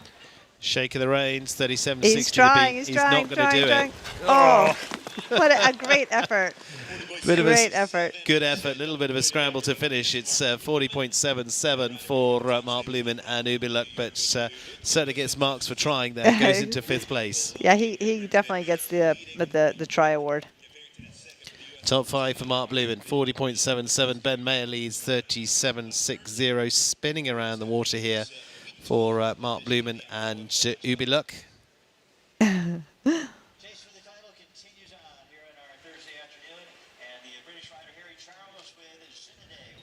He's like, no, we can't get there. Nope. He was trying to leave it out. He's like, can't do it, can't do it. Harry Charles now of Great Britain. Eve Jobs is Zinaday. Second on the podium a couple of weeks ago into the 5-star Grand Prix there with Sherlock. This would really be the first time he's tested this horse against the clock. If he's going to go. I don't think he's going to go I don't think he's going to go like that. Quite crazy. I think he'll go for the double clear, I personally. think so, too. Not wishing to dampen anyone's expectations, No, but being but realistic. Yeah, like we said, the horse is new to him. Jumped a beautiful clean. I think he's looking for another beautiful clean. Build the relationship.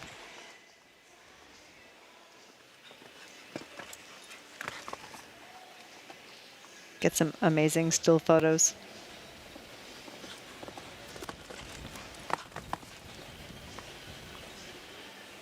Yeah, gives it some space around here, but so they've got bigger things to think about. Yeah, that's I'm not sure what his plan is this week, actually, because you say he had Sherlock the other day, Yes. second in the Grand Prix. 48-47, clean round from Harry Charles and Zinedine will go into 9th place. Oh, that was very, very beautiful to watch. Can't wait to the day when he really unleashes with it. Such a nice horse.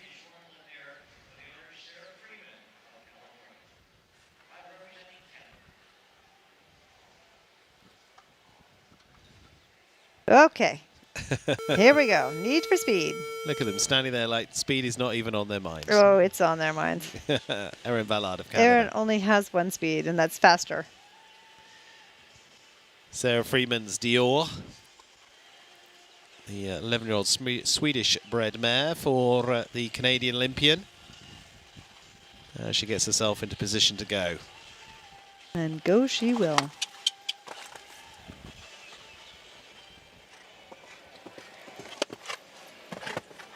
Again, a little bit of a slower horse through the air. First stride away from the jump isn't the quickest.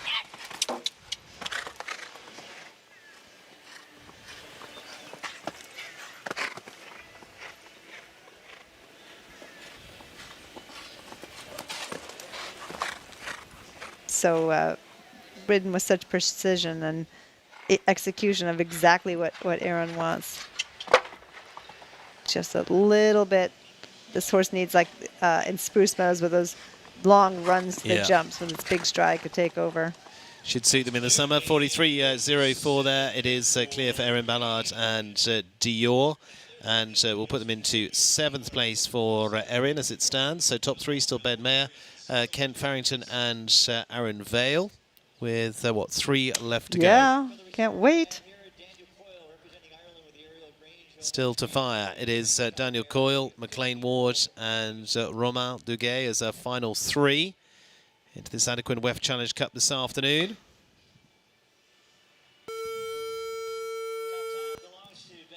Be interested to see how fast Daniel goes, because we know he can unleash if he wants to. Yeah.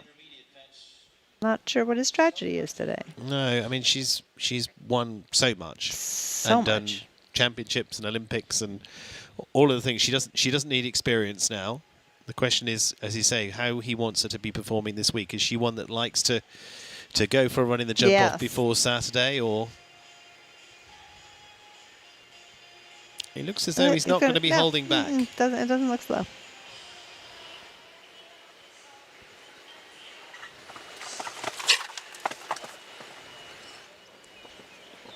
I think this is one of those horses, when she's on, and he just goes for every class. Oh, she paid such attention there at the end.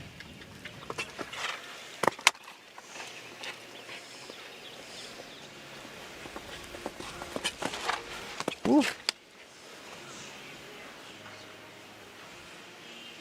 Almost through the water. Yeah, you say turns well around there, tight on there. Let's see what he can get to the last. 37.60 to beat. He's going to be close. Oh, wow. He's going to be a long shot at it, but not enough. 38.80.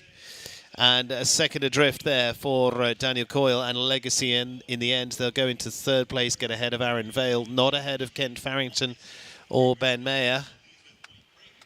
Again, such a good ride to the last, because he was at a lot of foot speed, and he gave her enough room that she could leave from that. Leave it up because she needed space. She was going so fast. Right here, she's like, I got it. Yeah, and if you're going that fast, you got to leave longer. And he did.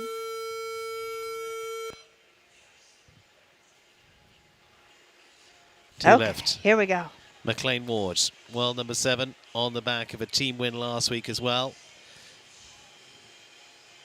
Back in confident, determined form.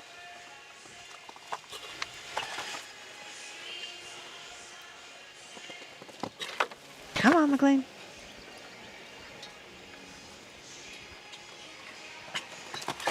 Oh, come on. No. Darn.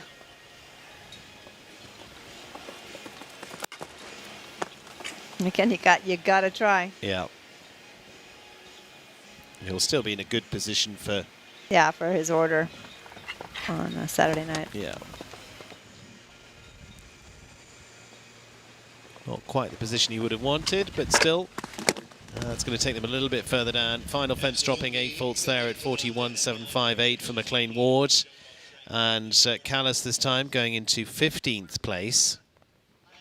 So Ben Mayer still with the lead at 37.60. Just trying to take the turn there, and it just proved too much in the end. Yeah, too bad he had the last one.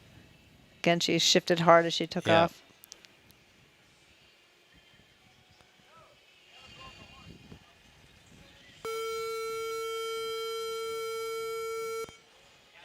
Final riders to go then is Romain Duguay of Switzerland. And Hunger Games du Champ du Bois.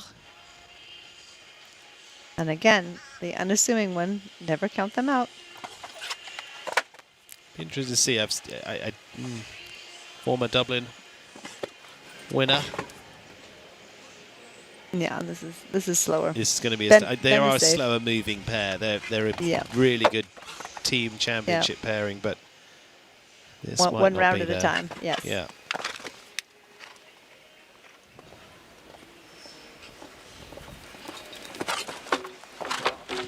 Unfortunately, had that one down.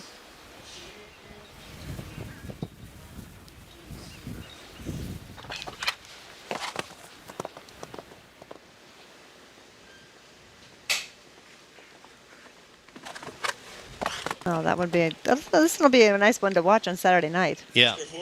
So it takes them to a final run there of 4 faults, finishing into 14th place there for Romain Duguay, and for the rider that's been twice a bronze medalist at the European Championships. It is going to be a final score of 4 for them, and they will drop that one rail in the end, and sees Ben Mayer as the winner of our Adequan WEF Challenge Cup here this afternoon. Terrific performances and really good jumping overall. Great to give us a little prelude into what to expect on Saturday night as well. Kim, that was a big teaser. That was. I mean, these horses are so good. Riders are so good. Everyone's in a groove. I can't wait for the meter 50 tomorrow. See what 10 get through, and then bring it up for Saturday night. Absolutely. We've got 10 to qualify tomorrow as well, but Ben Mayer will be last to go into the Grand Prix on Saturday night because he gets prime spot here. And so it is Ken Farrington finishing in second. Daniel Coyle top 3 in the end. And it is therefore Daniel Coyle top 3, Aaron Vale into 4th spot, Derek Kenny top 5, Mark Blumen will make 6th spot in the final shake-up, and then down to 7th for Alessandro Volpi and Candy Luxed, Erin Ballard and Dior, and for our top 12 sees Christian Kukuk, Chapano Balubé, Andre Tima and Godani PS, Harry Charles in a day, and then just the 4 faults there for Richard Fogel for a top 12 finish. And it is day 1 of the big competitions of the week completed here for the big week ahead for the Rolex US Equestrian Open.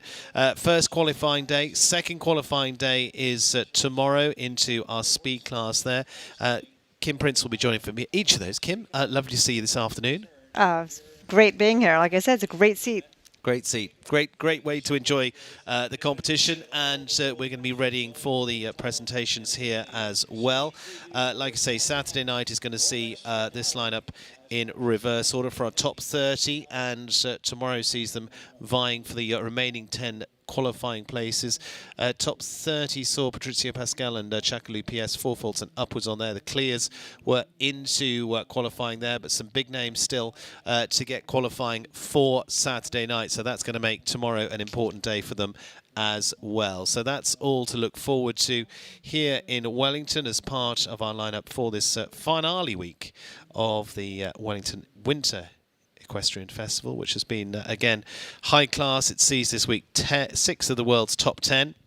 And so, 9, 10 of the world's top 20 all competing here as well. Lots to explore as well for US Equestrian Open too. You can head onto their various social media outlets at US Equestrian Open if you want to find out more. Facebook or Instagram as well. Also the US Equestrian Open podcast too, to learn a lot more. Kim's been taking lots of people through that as well. You've been having fun with that one. I have been, yes. You have been. It's great. Who are some of the people you've had on there? Oh, I've had Alex Matz, which of course that was awesome. And I had Laura Kraut. And we also checked in with BZ Madden. You that did. was fun, so it's great. Excellent. And there you can find lots more all about what's going on this week and the format of how it all works for the US Equestrian Open jumping this week as well. And, of course, building towards our Rolex Grand Prix on Saturday night. Readying for presentations here, and it is going to be our top 3 returning. We can see ribbons on and ready to go.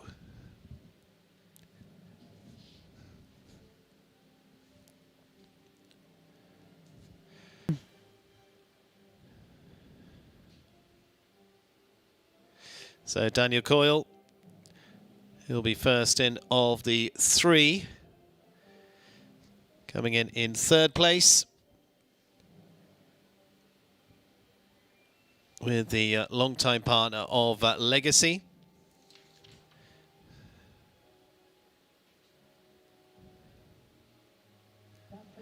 And so walks up ready for the ribbons.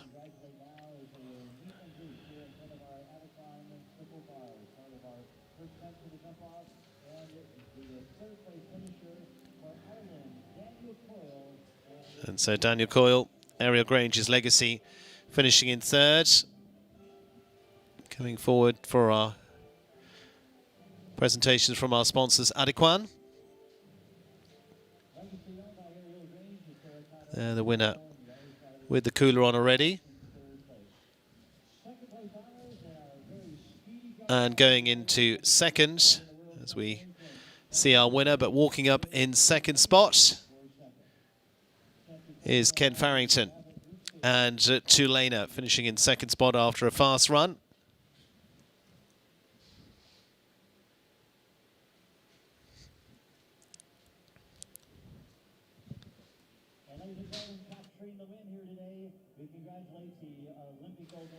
And coming forward as a winner is the 3-time Olympic gold medalist, Ben Mayer.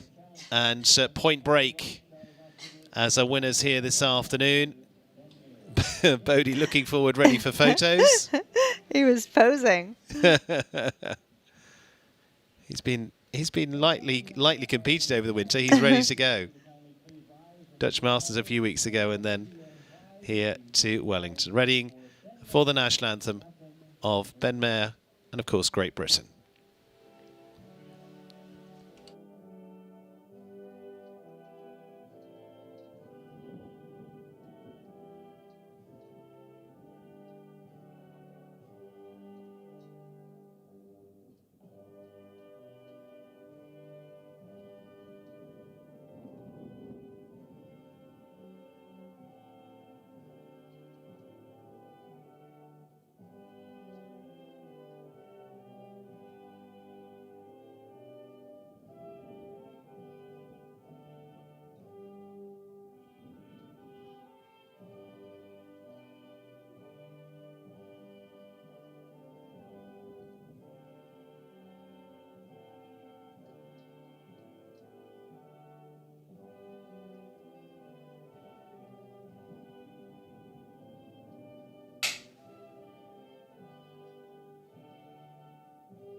Well, certainly somebody knows exactly what it's like to stand for the anthem.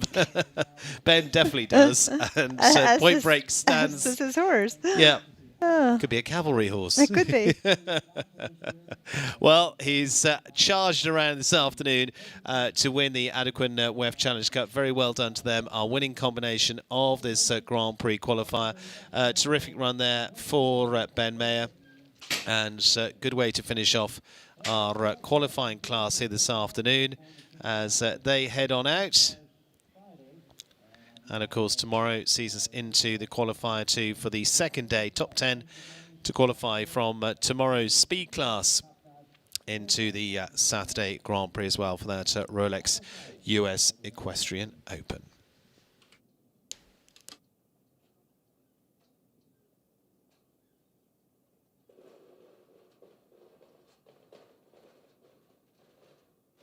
So take a look at Ben Mayer's round once again, and here we go. And Kim, you can talk us through the super talent that it is here. Well, you know, Ben is just so fast and efficient. Every stride counts. And this horse is so responsive that right from the get-go, he's on the direct line. I mean, the whole thing is just incredibly fast. This is actually the finish of his first round. But the precision and how he rides, no matter what speed he's going at, is what makes the difference. That's what makes champions. No, it certainly does, and superb from Ben, and bodes well with Bodie for the weekend here through in the jump off, coming through. Well, then the two parts of what was the triple combination.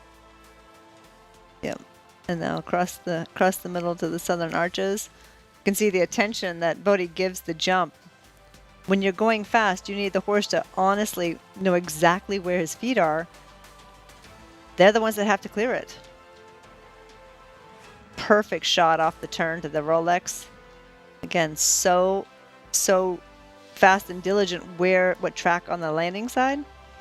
You can see him really pushing.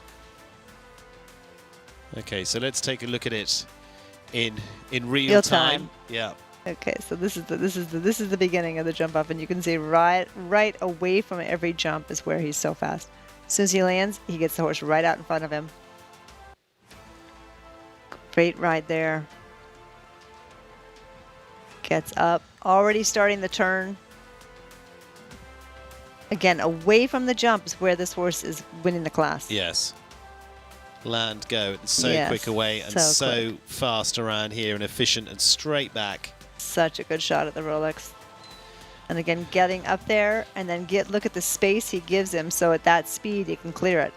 They need more room when you're going that fast. Second and a half ahead, over a second ahead of Ken Farrington in the end, nearly a second and a half at the end. Which is crazy that it's that far apart. Yeah, absolutely. So that was a brilliant win for Ben Mayer. Superb stuff from him, and it is ready. We're just going to go and have a chat with him as well, get his thoughts after winning our Adequan WEF Challenge Cup qualifier here this afternoon as well. Super stuff from him, and it is all a good, tasty leader into what is going to be the Grand Prix here on Saturday night as well for that Rolex US Equestrian Open Grand Prix, part of the Rolex series. And Ali, I think, is down with Ben. Stephen, yes, we are down here with Ben Mayer, the winner of our final WEF Challenge Cup series. Ben, what an incredibly fast round, my gosh. Now, Kent looked virtually unbeatable. Where do you think you made that time? To be honest, I didn't watch Kent today. I've made that mistake a couple of times this season already. Point Break, he just flew in this week. He arrived on Sunday, and then he flies back again to Europe tomorrow. So he came, did his job, and he's leaving. And I think the distances were quite forward for me. I didn't see the other ones, but I was always moving and always going forward, and everything came up nicely today. Yeah, it was good fun, and great to get a win on the board for our team. And I was just going to say, you've been knocking at the door for quite some time with these WEF Challenge Cup series throughout these weeks. What does this win feel like as the culmination of final series? It's just sometimes the timing. Had a lot of second places with Inju and Dallas a couple of times in the Grand Prix here. We've been close, so sometimes it just feels like you just need that one result to change the mentality of the team and give us all a little hope. So I felt like it was coming, but hopefully it's come at the right time this week. Absolutely. And just to mention, we have 6 of the world's top 10 riders here, Ben included. Ben, what does it mean to you to ride against this caliber of horses and competition? I mean, you've competed against them time and time before, but here in Wellington, what does that mean to you? Yeah, it would be nice to avoid them, to be honest. Competition's tough here. It always is. But I think more and more of the world's best are coming here. Obviously, bringing bigger prize money, trying to update the facilities here, making a difference. But it's tough. It's tough to win, and it raises the standard of the course builders, the whole sport as a general, and the riders. So nothing's for free here, and we take every win that we can get. And finally, who will we be seeing you with competing Saturday night? We'll have Dallas Vegas. I think she's been jumping great. She feels in form, and like I said, ready to make a difference, I hope. So we kept her a little bit back in the stable this week, let Point Break do his job before he goes to World Cup final. I'm in a very lucky position to be able to switch and make them help each other, and hopefully the plan is the right plan this week. And Point Break certainly did his job, and you also did your job as well. Congratulations for the win today, and good luck on Saturday. Thank you. Stephen, back to you. Thank you, Ali. And yeah, we'll see how that strategy plays out for Ben. It's been a super season for him. He's been there or thereabouts. He won the Grand Prix onto week 6, but can he go all the way and win the Rolex Grand Prix here once again? He won previously with Serena, and now he has every opportunity with his Olympic ride with Dallas Vegas at Batty. Good win for him today, and as he said, it really puts confidence in the stable there with the win with the ride of Point Break here this afternoon.